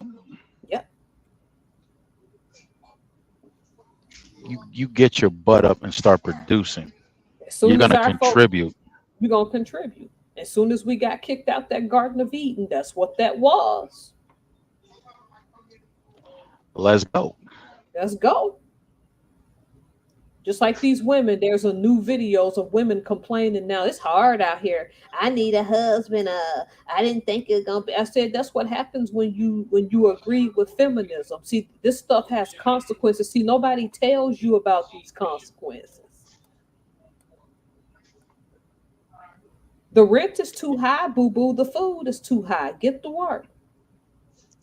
That's supposed to be the job of the parents and of the community. Supposed to be. That keyword supposed to be keywords right there. Now you got these women online bragging. I was thinking about this on my drive back from that picnic.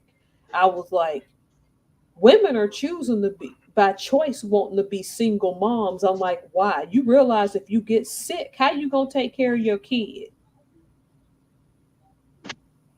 Now, if your husband passed away and you a single parent or your wife, I can see that. Circumstantial things that happen. You're deciding to raise a child by yourself because you're independent. I ain't no strong woman. I'm not. Well, I am, but I'm not. Oh, I'm so strong. I don't need no help. No, I need help. I'm human.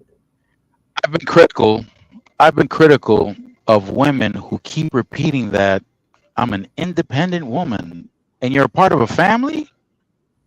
Nobody's independent if you're in a family. Nope. If you want to be independent, don't ever get married and have kids. Now that's messed up to say, but I'm saying because that there's power in the tongue, and that husband and those kids are gonna pay for you being that.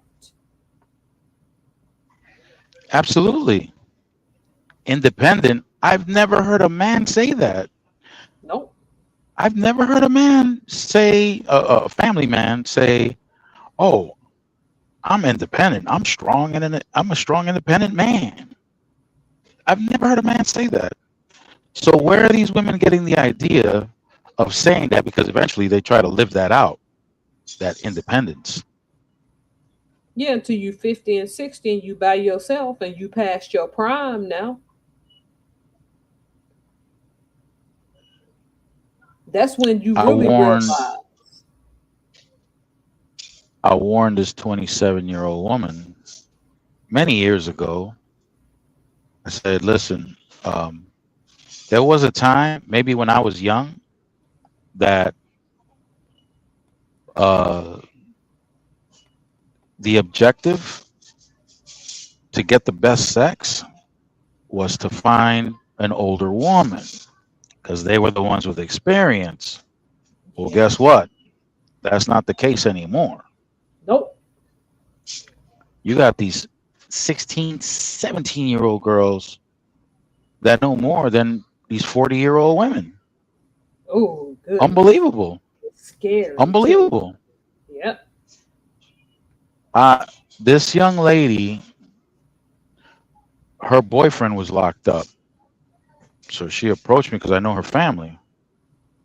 So she approached me to ask me if she can visit her boyfriend at the jail.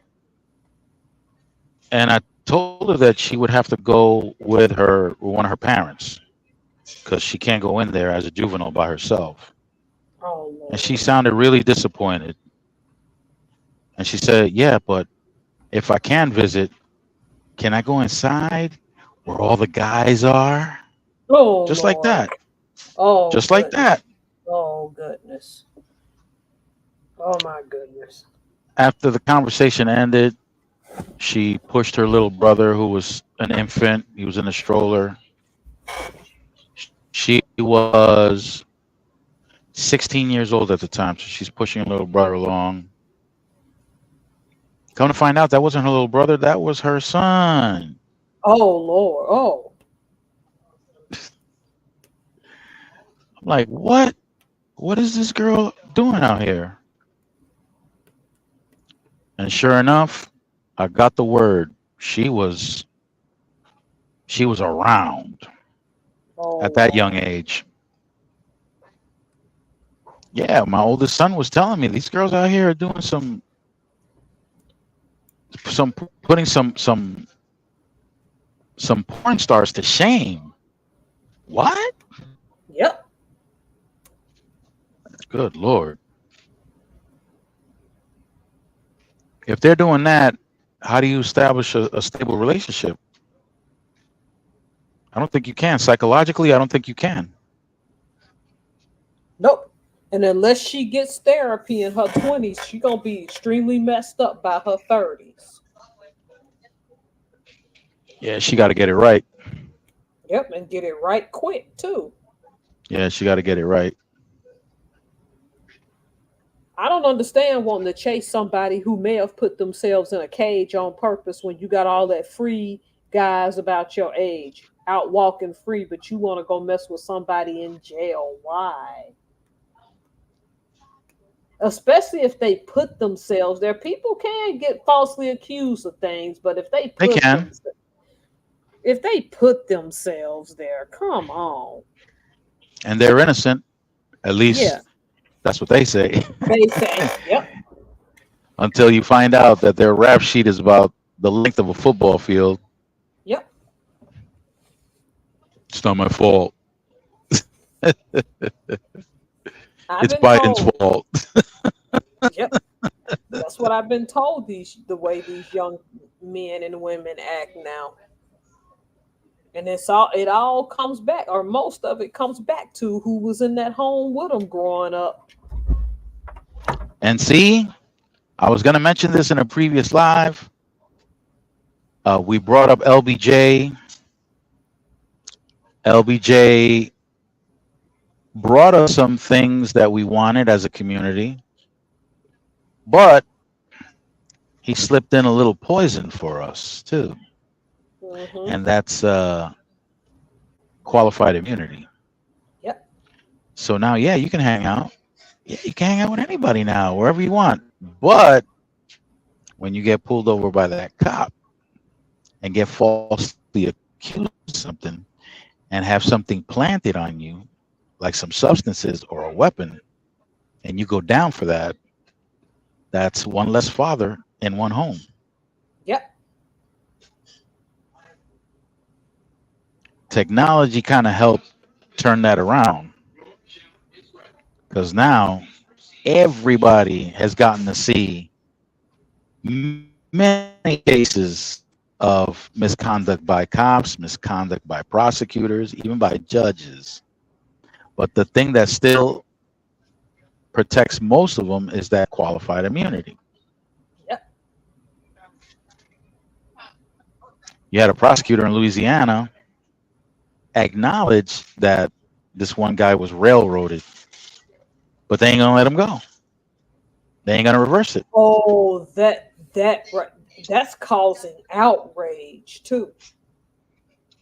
Prosecutorial misconduct, and we ain't letting them go. That's Really, messy. really.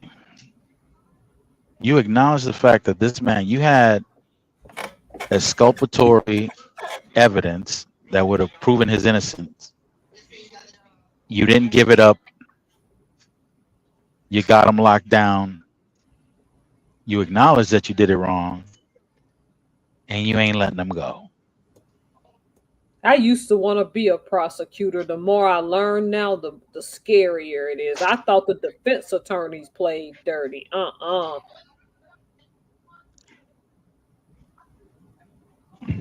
do I? Yeah, defense attorneys have gotten a bad rap because they've gotten certain people off the hook, off on technicalities and things like that. Mm-hmm. Kudos to what's his name, the attorney that was doing the impeachment for Trump, Mullen. Yeah. Mullen. Kudos to Mullen because Mullen was a federal prosecutor for a very long time, but he went into private practice. And in private practice, he had to be a defense attorney. Right. And he just quit because he said, under no circumstance am I going to try to defend somebody who just admitted to me of his guilt. And he quit. Yeah. Yeah. He quit. He quit. He couldn't do it. Now, whether other attorneys would do it, I don't know what other attorneys have ever done that. I understand the importance of having a defense attorney because let's say somebody can be guilty, and yeah, there's a certain punishment that corresponds to whatever he did, but all too often, the state or the prosecutor wants to take it too far. Yeah. Somebody who could have gotten a probation and not do any time in prison. No, we're gonna lock his ass up for 10 years. 10 years? Seriously? Yeah. You got those two judges in Wilkes-Barre, Pennsylvania, that were convicted of fraud and misconduct. They were accepting money from a private juvenile facility in order to keep those beds full. Oh, well, I believe that, just like I believe some prosecutors play a role in that. Somebody gets convicted, you're given to that prison industrial complex. Yeah.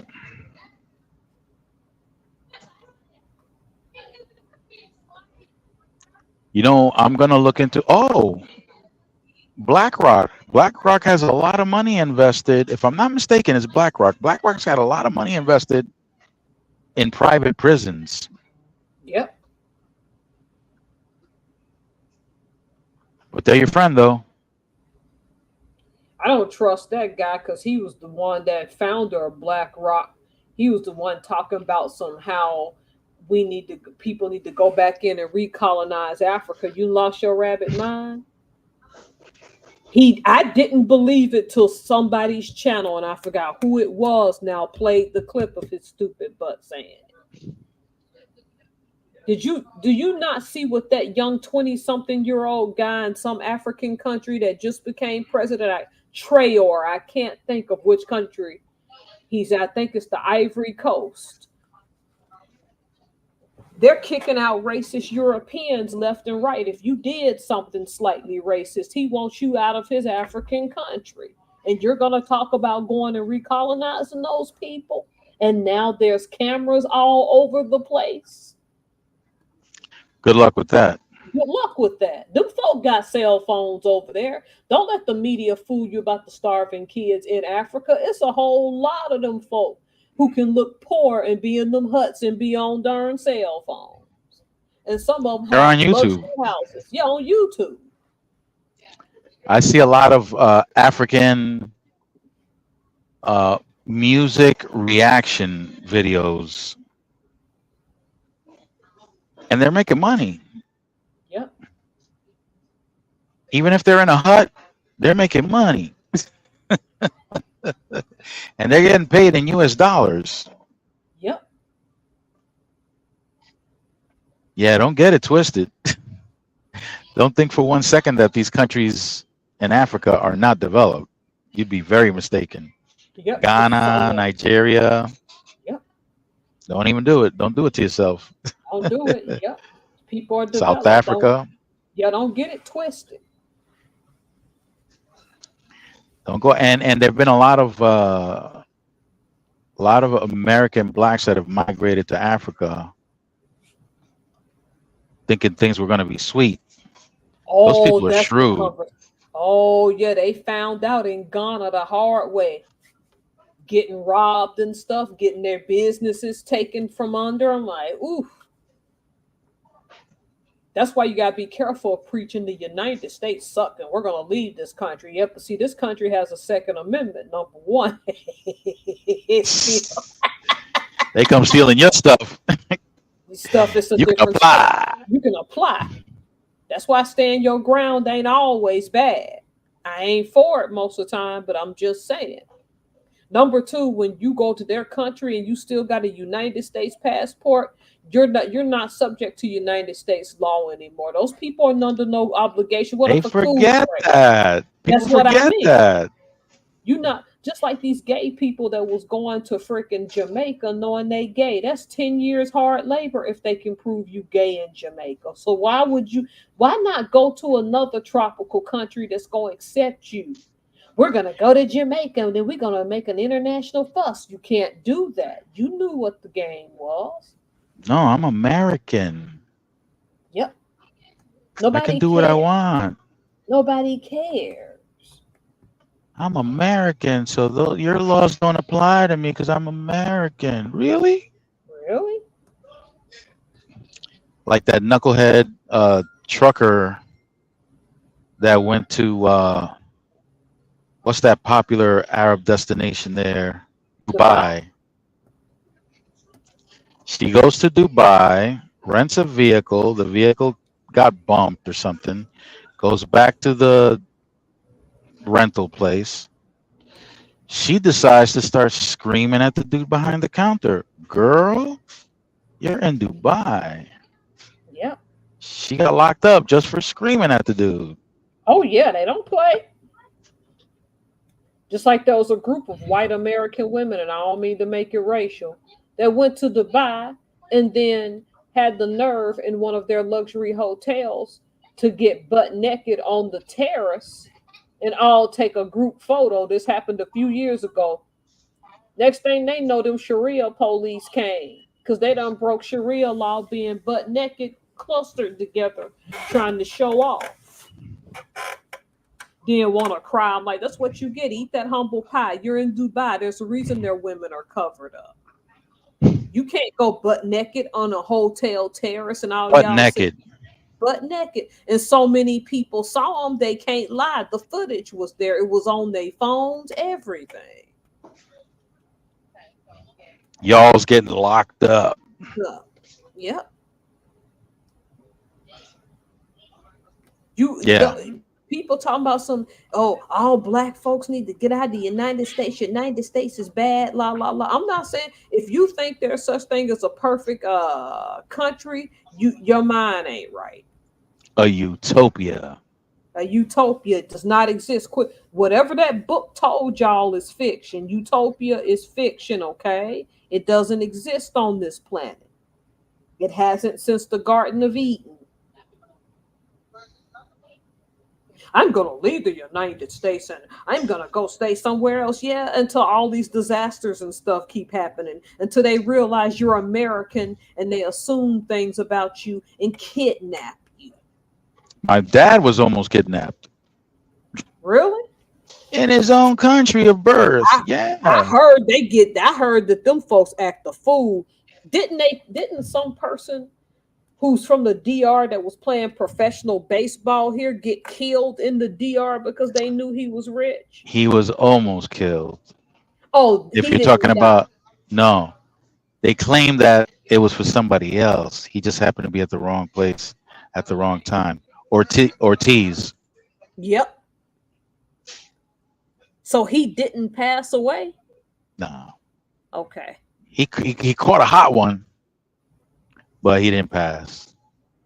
That's good though. But the point is, that's where he's from, and he can't even go back to his own. That's what happens. Listen, I know dudes that are setting up shop back in DR. For what? Are you crazy? Do you have any idea how violent it's gotten? How dangerous? It's crazy. Listen, my siblings and I own a 13-room house with a jacuzzi and all that. Right. No way in hell I'm going down there to live.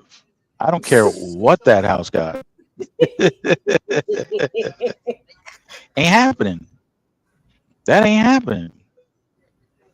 You can't walk around with the phone in your hand. They'll snatch it out your hand. Oh wow. They'll snatch it right out your hand, girl. I think If I you're covered wearing, us. Go ahead. If no, you're no, no, you wearing go ahead. what? No, that was Yeah, if you're wearing gold or anything like that, like a bracelet or anything like that, they'll go so far as to cut your hand off just to get that thing. oh wow, that's gangster. They talk a lot of mess about Haiti being that way. Good night. Please, I didn't know it was that serious in the Haiti, DR. Haiti's just broke. If Haiti had the same, if their economy was booming just like the Dominicans, you wouldn't be able to tell the difference except for when somebody opened up their mouth and started talking. Talking, yep. That'd really be the only difference.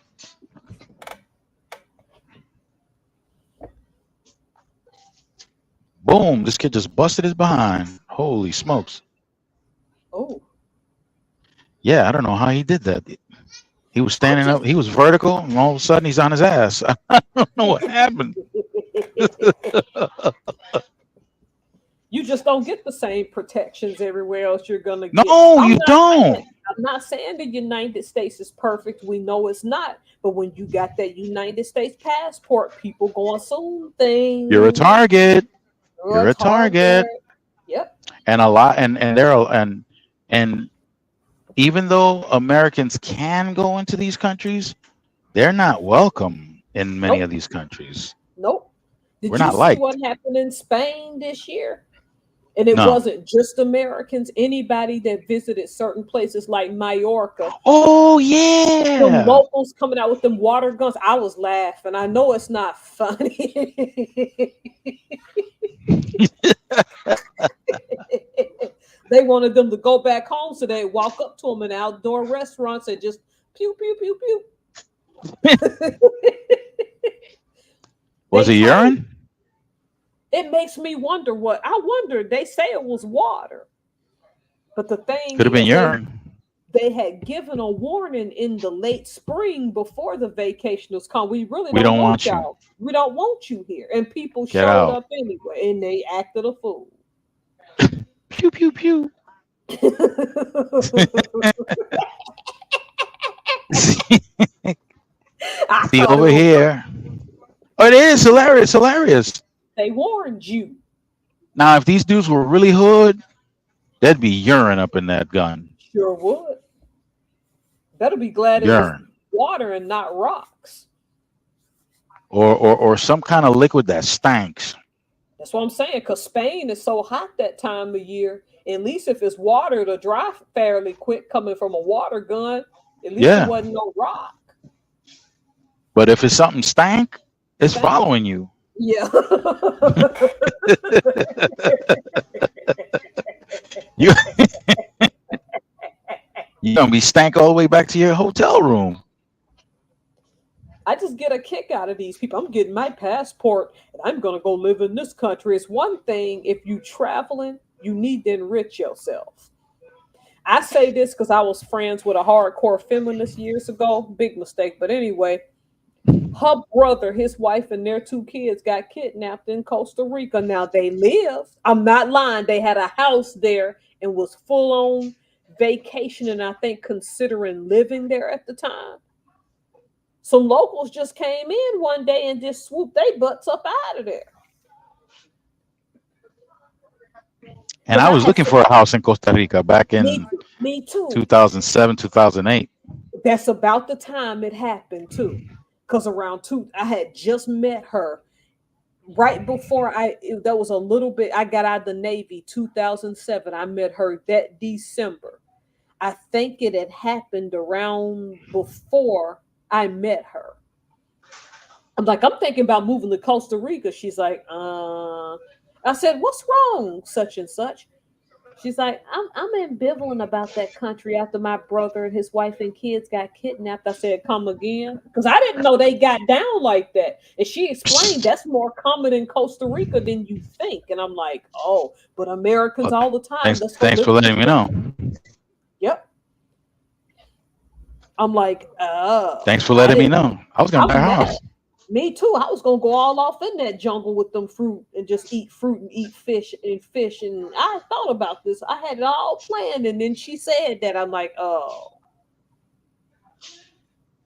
Then I found out about them bushmasters. Crazy. I can't be out there with them bushmasters by myself. Oh, hell no. You get bit, you be Hell dead for no. months and nobody'll know it. Nobody. You'll be stanking. Be stank. You'll Yeah, be vulture food. you be vulture food. You'll be rotten and stinking and gone. Stanking and danking. People tell me, Stanky stanking.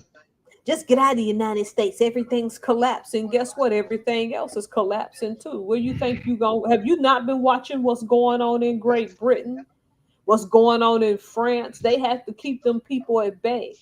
Them folk in France was acting a fool before the current Olympics going on there.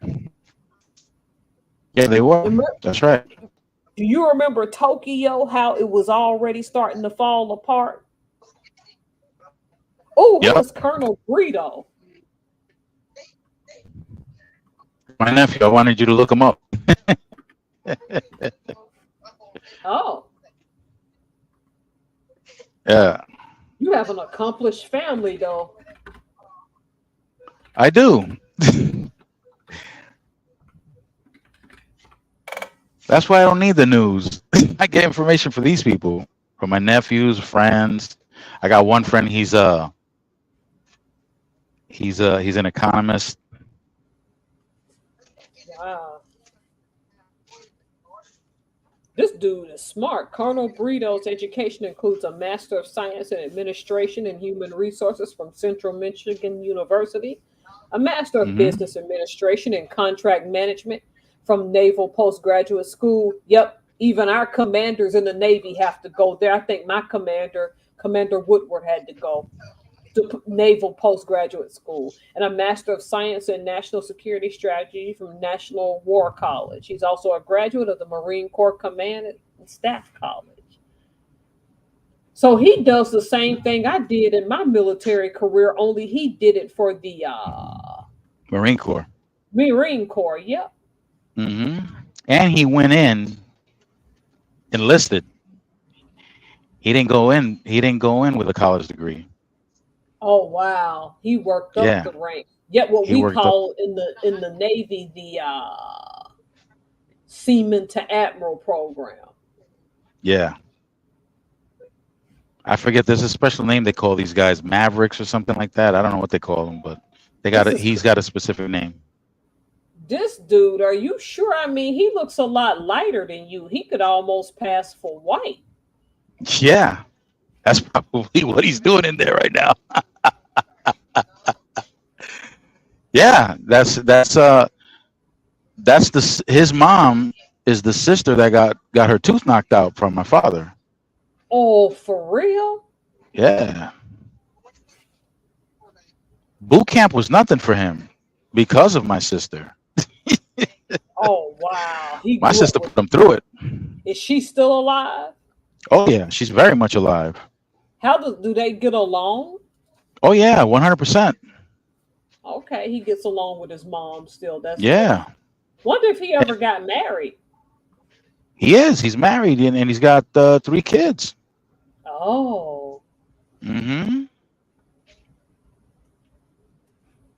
he Yeah, moved up in the ranks. yeah, he did. He busted his ass. He was on the front line about 8 times. Oh, the Marine Corps don't play though. Yeah, that's why. See, I don't bother getting information from the sources that most people get. I got another nephew that's he's an economist for a conglomerate, a bank, international. He's a big deal there. He works alongside these big heads from MIT. Yep. I got doctors in my family. I've got lawyers in my family. I've got professors in my family, engineers in my family. I don't need to go on the news and repeat the stuff that they play on the news. I don't need that. This is I don't. garbage anyway. Yeah, I don't get my information from any of those sources. Hell no. Oh wow. Yeah, I get the meaty stuff. I get the good stuff. The real stuff. I get the real deal. Yeah, I get the Wow. behind the scenes stuff. He's Yeah. a colonel. He's the equivalent of what we call in the Navy. Let me see. Colonels are what? I have Are to they look rear up. rear admirals? No. Maybe he is the same equivalency. You be quiet, cat. Yeah, he is the equivalency. She be trying to overeat, so What? yep, She's the hungry one. yep. But I forgot. Colonels are the equivalent.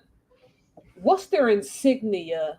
I wish I could get a closer up of his It's a photo. bird. It's a bird. Yep. Oh yes, he's a full bird, which was what we He's a call full a bird. O 06. He's a what we call a captain in the Navy. Hmm. So he commands a vessel. Yep, you have to command something once you're a full bird. Yep, that's cool. He's in command of a base right now. My nephew. Yep, that's what it said. Commanding officer. I'm like, wow, you got relatives that far up. Yeah, he's not the only one. I got some generals in the family too.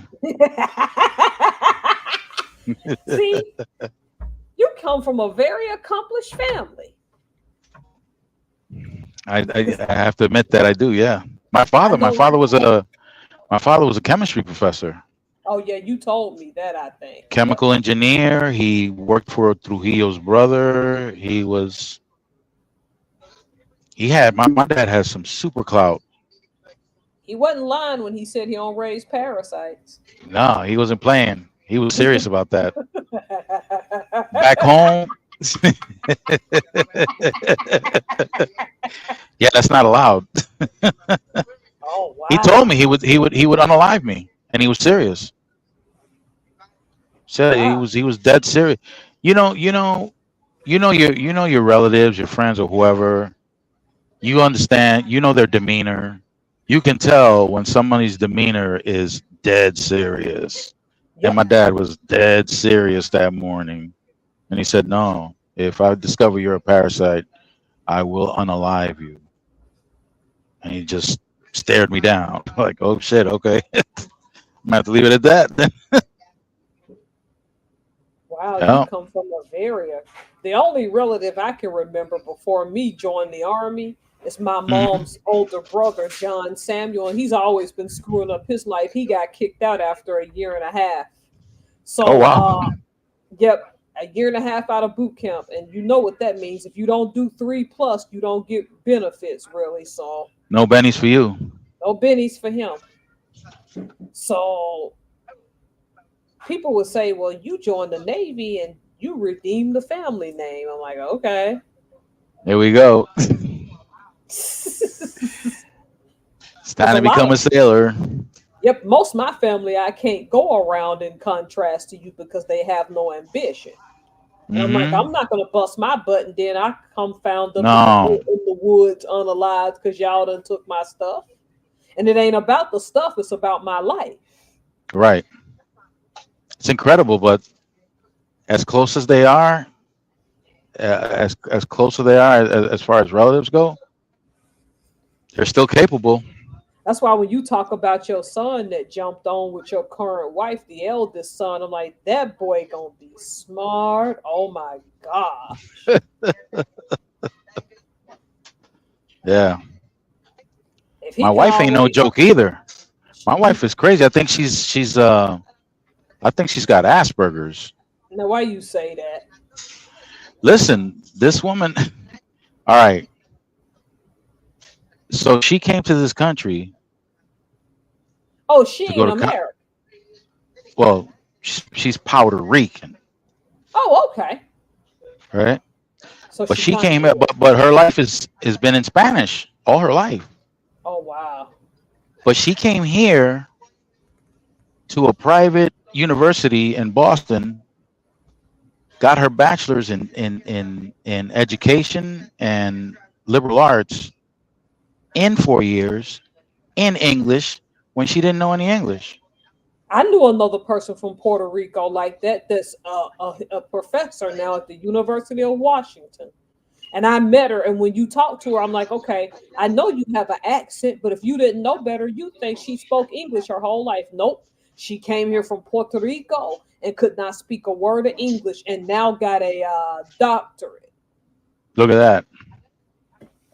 I was raised here. I went to a prestigious. I made it into a prestigious high school because you have to get tested. Matter of fact, everybody's jaw dropped when the test results came back. My jaw dropped. I said, "What? I passed." Yep. And Yep. I got kicked out. Oh. Yeah, because I was a truant. I wasn't going to class. I tried to make my own.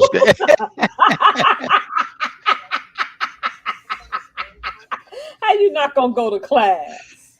I made my own schedule. They didn't appreciate that. So get the hell out. That was the only time, and I'm the only child that my mother ever laid her hands on. I'm the only one. I'm privileged. Listen, when my mother asked me if there was something, my mother had some kind of power or something, because I took that letter and I shredded that thing and I threw it outside of the house. Right. And my mom came up to me, and I gave her the mail, and she said, "There's something missing." I said, "What? What are you talking about?" "Yeah, there's something missing. Go get it." "Go get what? What are you talking about, Mom?" "Go get it." I said, "Mom, nah. Get what? What are you talking about?" She got it out of me. She got it out of me. Now, when we were in the apartment, we had a toilet, right? That when you flushed it, that thing was really loud and it flushed for a very long time. Yep. So my mother was going off on me. "How could you do this to me? As hard as we work and all this and that, and you're going to squander this, that, and the third." And I went in the bathroom and I hit that toilet. And that thing was flushing and drowning her voice out. And I must have flushed it about 4 or 5 times just not to hear her mouth. Right. And then all of a sudden, boom, the door got kicked wide open. She came in there, grabbed me by my arm, pushed me up against the wall, and sunk her dentures into me. She had no idea how hard she was biting because she had dentures. But she sunk those suckers in, boy. She was screaming at me, growling while she was biting me. I thought I was at the zoo in the lion cage or something. She was like, I just backed up and looked at her like,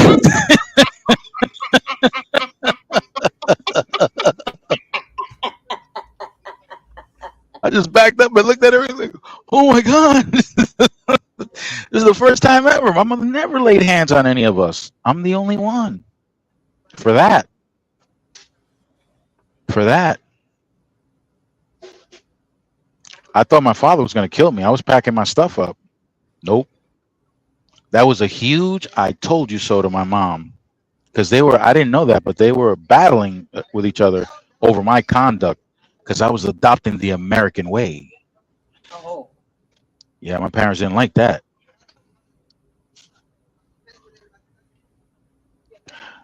Yep. She had me, boy, pinned. Now, with my siblings, my dad took care of everything. In fact, when my dad used to get home, if she had an issue with one of us, she would just point to whoever it was, and my dad would just work them. Beep, beep, beep, beep, beep.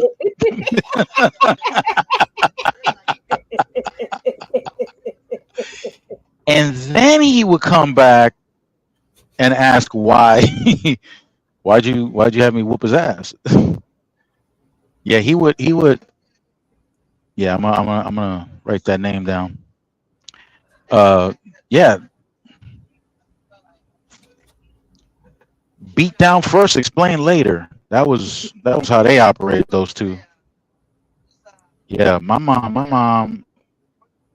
Yeah, her hands were clean. She just didn't do the dirty work, but she pointed out whoever it was. Oh It yeah. just seemed like all of y'all turned out so successful, though. You don't think that you are, but you actually are. Well, right here. Here she is. I think that's her. Which one? Am I The supposed to be teacher. seeing something? No, I want me to show it. I'm gonna Google it.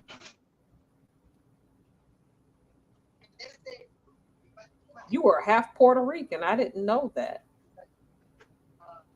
Well, I was born there, I know you were born and there, but I thought because your dad fled, I thought your dad and your mom were Dominican and just had you in Puerto Rico. well, I was born there, but I wasn't born there when when we before when we fled. Um, I was born there because my mom was 8 months pregnant, and there was a civil war. So the government allowed pregnant women and the elderly to leave for their own safety. So my mom Oh, took flight. She took the eldest one, my sister, and she took her with her. And I was born in Puerto Rico, and oh, that's where I messed up. Um, so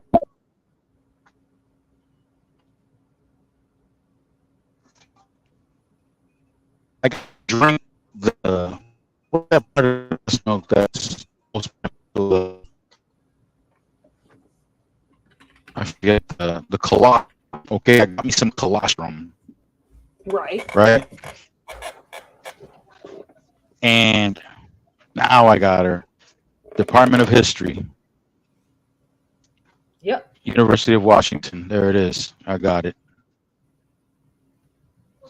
Got it. Got him. Got him. Yep, there she is. She talks I'm gonna about email she. her. No, you ain't. Yeah, She may and not tell her, remember yo, me though. It's been so many years. that's okay. That's okay. Ooh, history. Okay, but did she concentrate on Caribbean history by any chance? Oh, wait a minute, it's right here. Latin. Why am I Yep. asking you? It's right here. Yep. Latin American and Caribbean history. Ooh, let me tell you, girl, I had a Caribbean history professor. His last name is Pinto, and he Yep. let the entire class know. Listen, y'all are real fussy about the pronunciation of your names. Well, make sure you pronounce mine correctly, please. It's Pinto, not Pinto. Okay?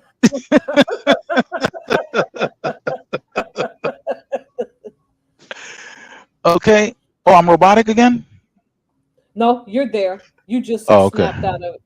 She's very smart. I didn't know until I really met her how pervasive the colorism and racism is in Latin America. Oh my God. Listen, my nephews and their cousins, they used to call me monkey and gorilla in Puerto Rico. Oh, I did not know that. Yeah. I know she's really lighter skinned and she recalls trying to build a bridge with the darker skinned Puerto Ricans after years of living in the United States. And this is the one I told you that they said, oh, you're one of them light skinned heifers. Go back on your side. And she didn't get mad because she understood the history. Mm-hmm. She said, you know, technically Puerto Ricans are black people, right? I said, yeah. I said, my grandma told me that growing up that Puerto Ricans are black. Now, whether they all accept that, and she said they have a habit of accepting that they're Taino, but she said that's subjective to some degree. Well, I don't know how true this story is, but I grew up hearing the story about some Puerto Rican that got on a bus somewhere in the South, and he sat in the front. And the bus driver said, "What are you doing?" "No, no, no, no, no. You sit in the back." And he said, "But I'm not black." And he said, "I don't care what kind of N word you think you are. You sitting in the back."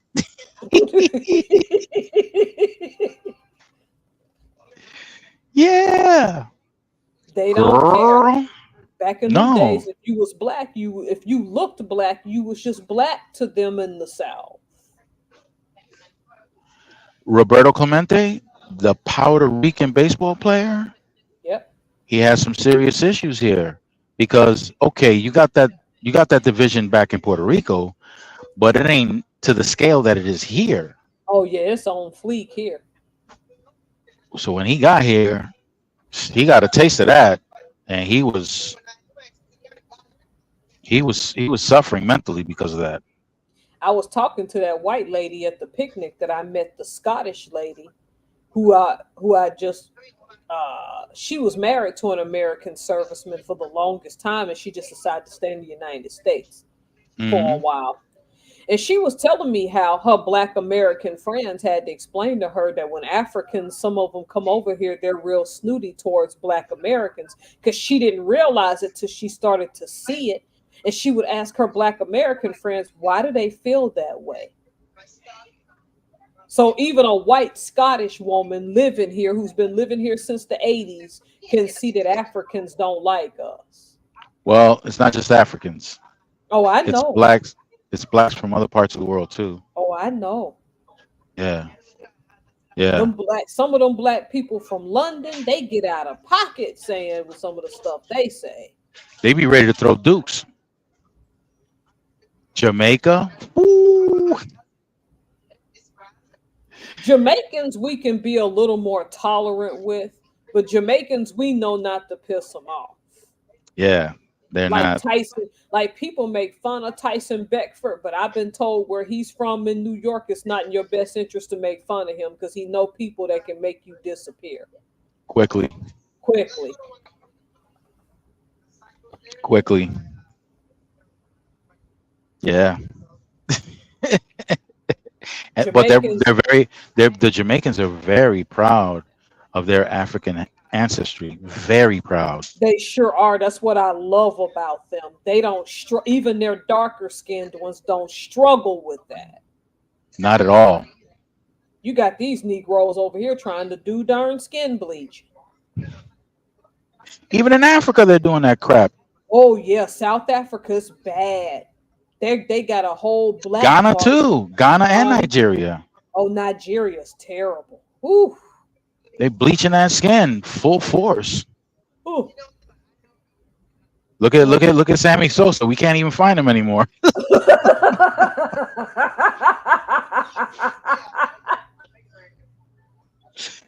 He's He talking about transparent. he swears up and down nothing he did was wrong. It's like Sammy, you look like a walking ghost. And you don't know what that stuff is going to do to your skin in the next 10, 15, 20 years. You're going to F around and find out. That's how that's how deeply ingrained the racism is in Dominican Republic. I served with one. He's about your skin complexion. He was in the Navy with me, and he was with a white friend of ours at the time. I am Dominican. I am Dominican. I am Dominican. I'm not black. I'm Yeah, I'm black. Dominican. And then what the white girl tried to do, That's a new she got that's a new color designation, boy. yep, because she got mad at me.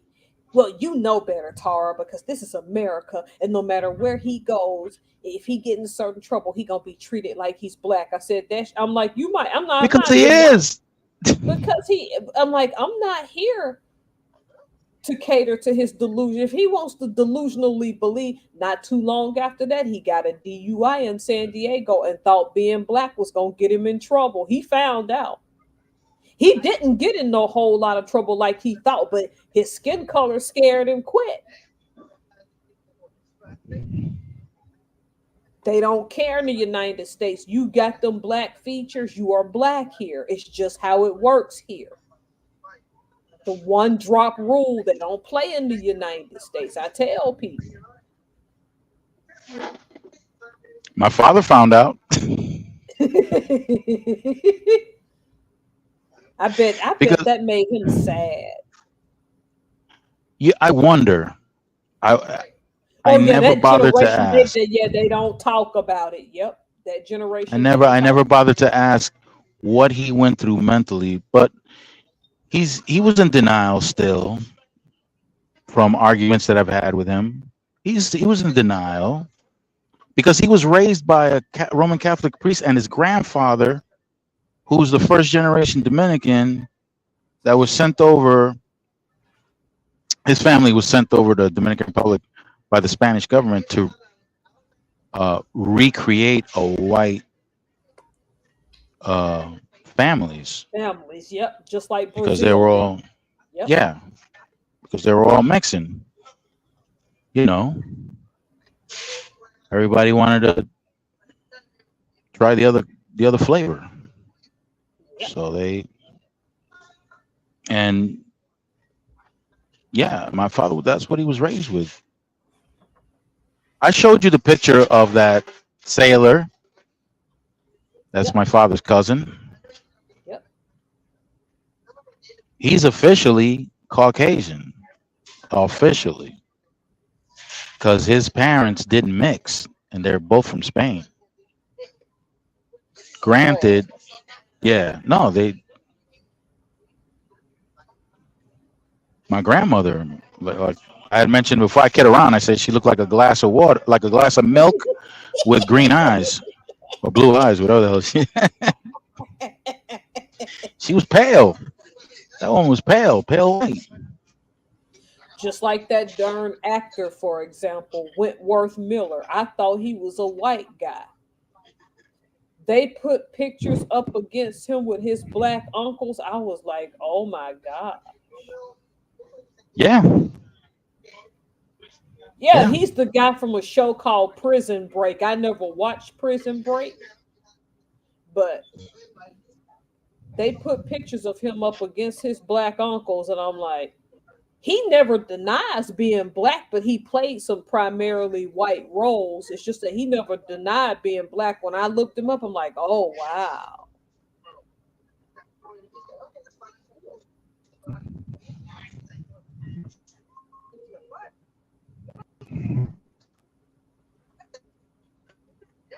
There it is You see it in because I full can't see it. regalia. Yep, Oh, you can't see it? I can see it now. Believe it or not, Okay. believe it or not, he don't look like it. He's got black heritage. There was pictures of him with his Well, uncles. you saw my nephew, right? Huh? Yep, You saw my nephew, right? He yep. could pass if he wanted to. Just put the hair grease on real tight. What I like about what the time we live in now is that you don't have to deny your racial heritage anymore if you don't want to. Some people still do.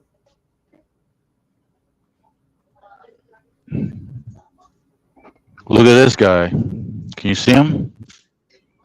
Rafael Ramirez. Yep. He don't look white to me. Nope. Yeah, that's my cousin. Really? Mm-hmm. I got a few cousins in the majors.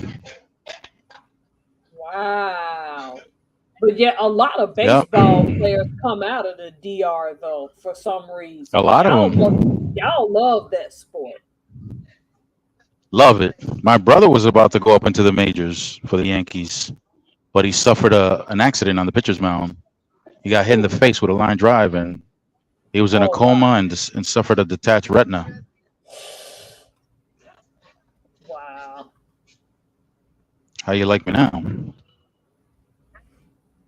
So he did the worst thing anybody could have ever done after a crushing incident like that. He became a doctor. Hold up. Ooh. Terrible path.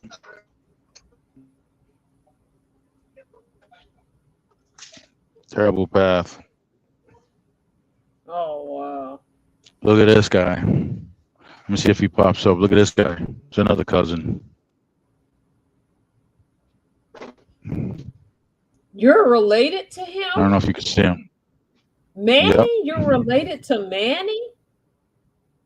Mm-hmm. That's crazy. Punk ass. Okay, is that what you say? Yeah. Why you call Punk him a ass. punk?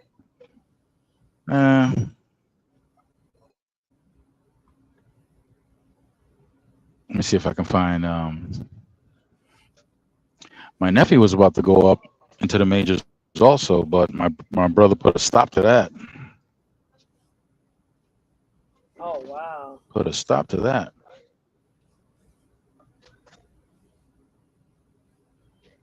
Wow, what is this guy not mixed with?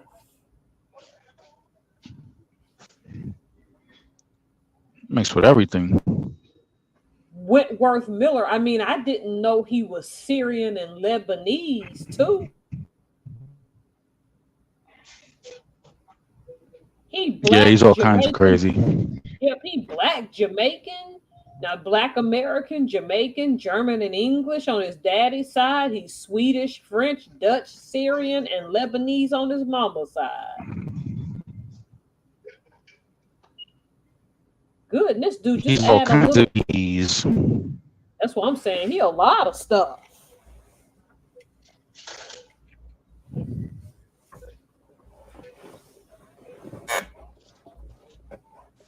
Look at this guy. I did not know Manny was your cousin. Saul, that name sounds familiar. Mm-hmm. That's my nephew. Oh wow. Baseball's in the family. My father was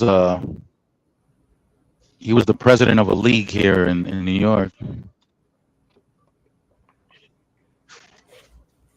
Wow. Yep. Doesn't say how fast. This kid was throwing in the 90s when he was in his senior year in high school. Yep.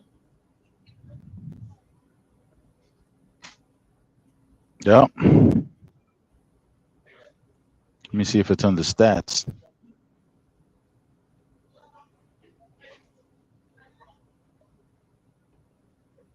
Doesn't really say how fast he pitched. Yeah, that's the son. His father was the one that was going to go into the Yankees major league team. Oh.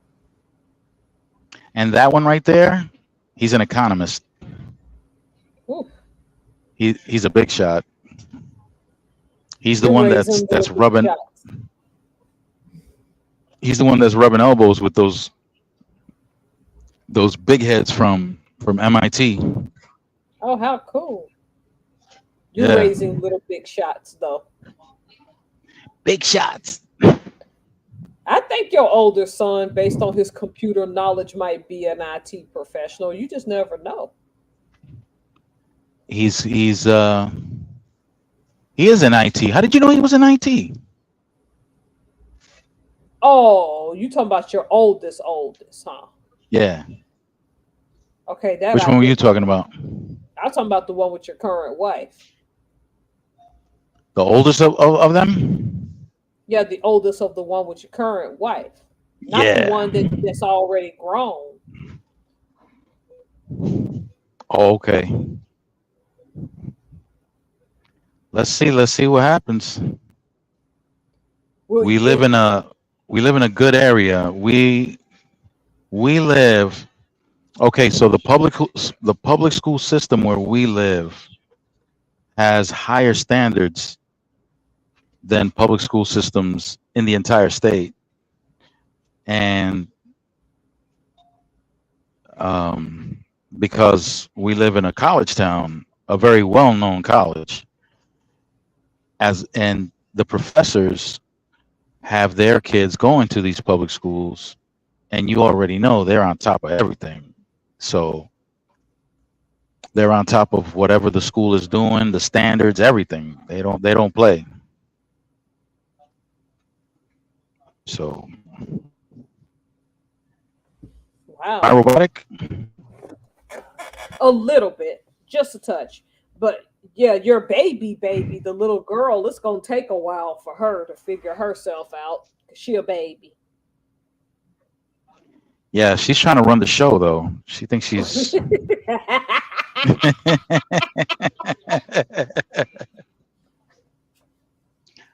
I just grab her, threaten to slap her in the face. She just laughs.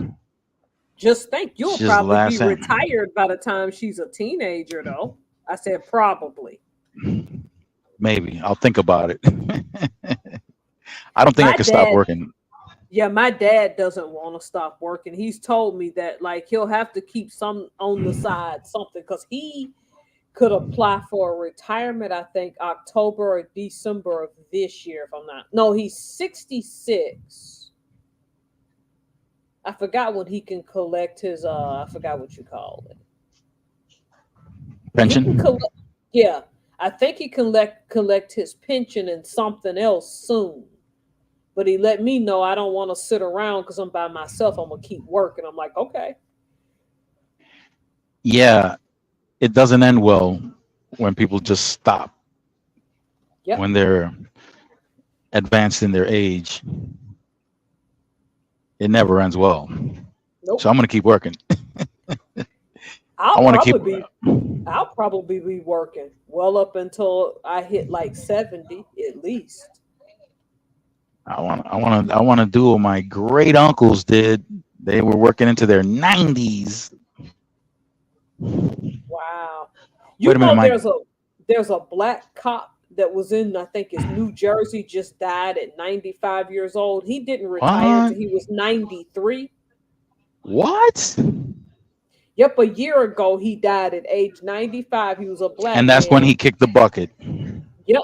2 years after, I'm a telling year you. and a half after he retired. Yep. I'm telling you that retirement is not a good plan. He lived close to a century though.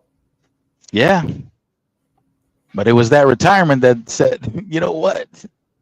You don't need to keep moving, so we're just gonna stop right here. Yep. And it does it for a lot of people. I heard in our Yeah, shipyard, like we yeah, have riggers, those guys will do 30 plus years and retire and be gone in 6 months, sometimes from massive heart attacks. yes, yes. In corrections, after retire, so we were 20 and out, and the average lifespan after retirement was 5 years after we retire. Oh, wow. Yeah, yeah. So I retired early and kept working. I told you about my Native Alaskan acquaintance.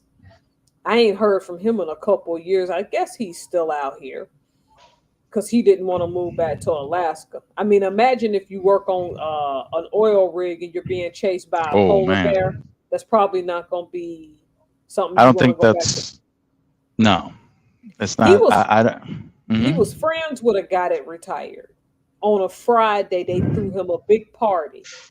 His first day of freedom on a Saturday, his wife woke up in the morning to his body blue and he was gone. Less than 20, it happened that fast. They had his party that Friday. He said bye to everybody, seemed like he was fine. Had a heart attack in his sleep that night. One of our lieutenants died on the toilet seat. Oh, wow. Heart attack. Oh, wow. He died doing his business. What? That's the best way to go. Oh, wow. Oh, you mean my lieutenant? Oh yeah, Yeah. Oh, yeah. He was on the throne. Well, he left like a king. see, this is why I don't let jobs stress me, because when that guy told me that story, I'm like, y'all said goodbye to that man in Alaska on Friday, and his wife woke up hours later Saturday morning to his dead body. That's That's horrific. that's horrific, but it's humbling at the same time. Is that better than getting trapped and eaten alive by a polar bear? Hmm. I gotta think about that one. Think about that. Because I heard that bear spray don't work for them in the short Not all term, the like time. half the Not all the time. Yeah, time. nope, not for When you're polar dealing with bear. the big boys, when you're dealing with those grizzlies, those Grizzlies, polar bears,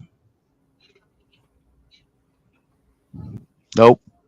And the polar bears are the deadliest because they're carnivores. They don't eat be eating berries, nothing. There are no berries up in the tundra. berries, sure ain't. They just eat meat.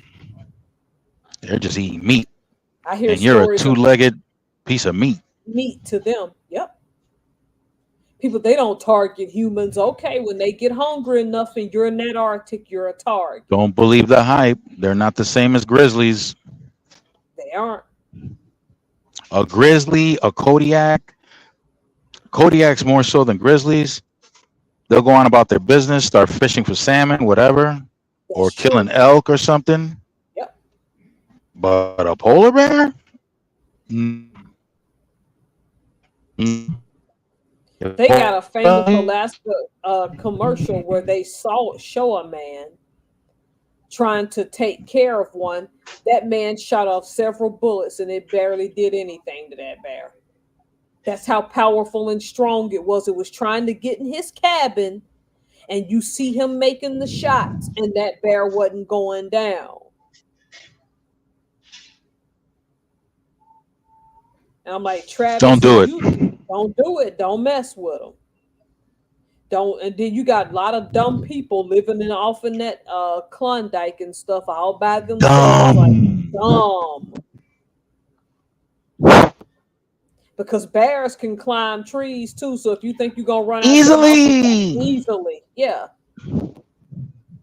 Travis said he can remember an incident where a man jumped on his roof to get away from one, and the bear went up on the roof. Oh, it's not funny. I'm sorry. Hello. Yeah. You should be watching your nature films before you head out. Yep. Know what you're going to encounter when you go out there. Go out there. Yep. This business about camping in the woods. Send me footage. Yep. I'm all right. I'm all right from over here. Yep, I don't go Hell out no. there in the woods. No. And you're out in Washington, and Washington got some wildlife. Sure do. I don't mess with it. Ain't no telling what you gonna run into. I don't think you got wolverines. They're higher up. They're farther up north. We do got the gray wolf though, and they're trying to protect. Oh, y'all got gray wolves. Listen, those animals are big. Oh, I know. I'm consciously aware because I live in the woods. When I walk out to my car in the morning, I be looking everywhere.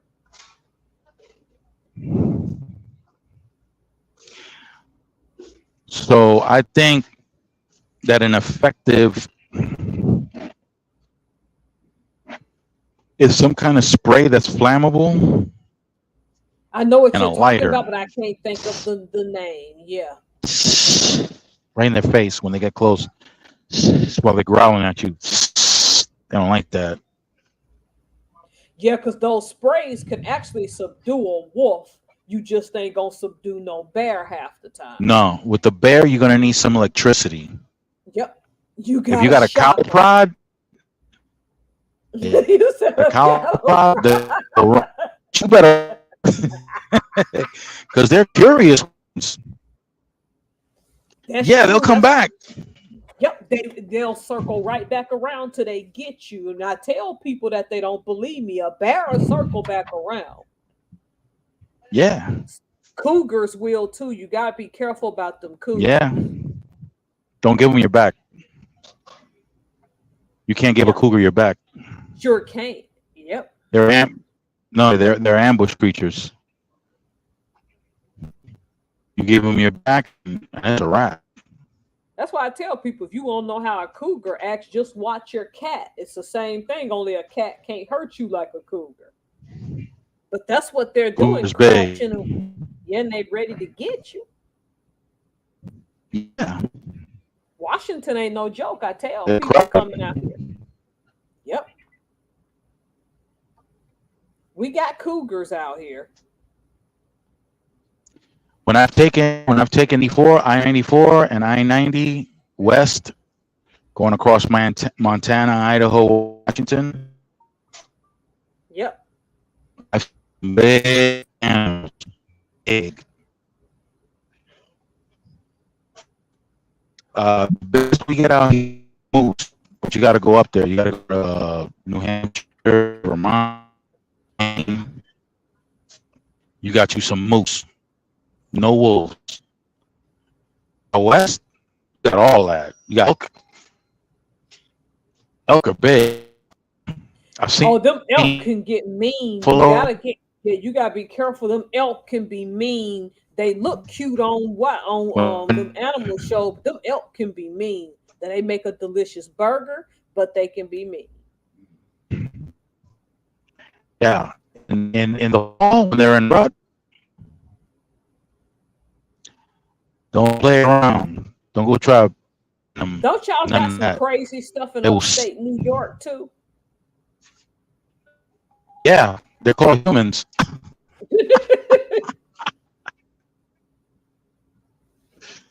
Yeah, upstate New York does. Upstate New York does. They got bear. We got a lot of black bear. We don't have brown bear, but we got black bear. But you can't play around with them black bears. Oh, I know you can't play with them either. Yeah. No, them black bears are strong as all hell. Fast, they're strong. They climb.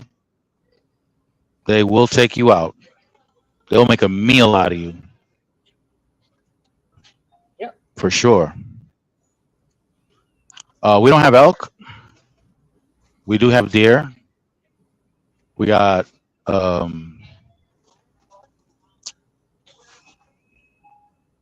we like I said, we have moose. And moose kill a lot of people up around this way. I heard that. Yep. I heard they'll do that. Kill a lot of people around this way. Lots of times people hit moose with their cars, and because it's like a heavy ass animal on top of stilts. Oof. So when you hit the stilts, the moose collapses and crushes people. Oof. Kills them. I've heard that. There was a truck driver. He was driving a cab over. You know what a cab over is? Nope. What is that? A cab over is flat, completely flat in the front. It's got no nose. It's just completely flat. And it hit a moose, and the antlers went right through and pierced the dude's chest and just busted him wide open. Oh. That dude leaped instantly and completely. Gone in an instant. I was told under no circumstances you want to hit a moose. I've been told. Not in a car. Well, not in anything really. Anything. Yep. You don't want to hit one. No, you don't want to hit that. You don't want to hit that thing. They're very protective too. And if it's a female, if it's a cow, she has her sow with them.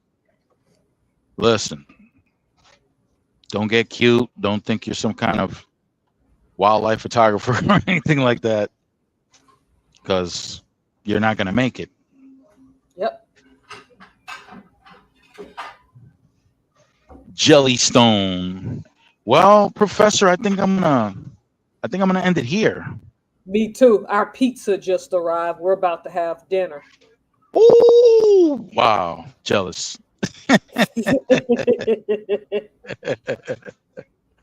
All right, Professor. Thanks for coming on board. It's always a pleasure. You already know. And stay fresh. And keep it however you want to keep profitable. it. You're okay. Stay fresh and keep it comfortable. All right. All right. Well, thank you, everybody.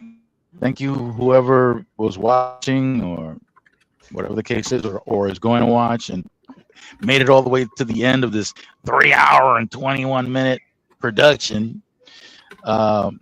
Thank you, and I hope Thanks. everybody has a beautiful rest of their day. I might make one up tomorrow. All All right. right. Bye, everybody. Bye How do I do bye. this? Okay, hold on, because I wanted that. Bye.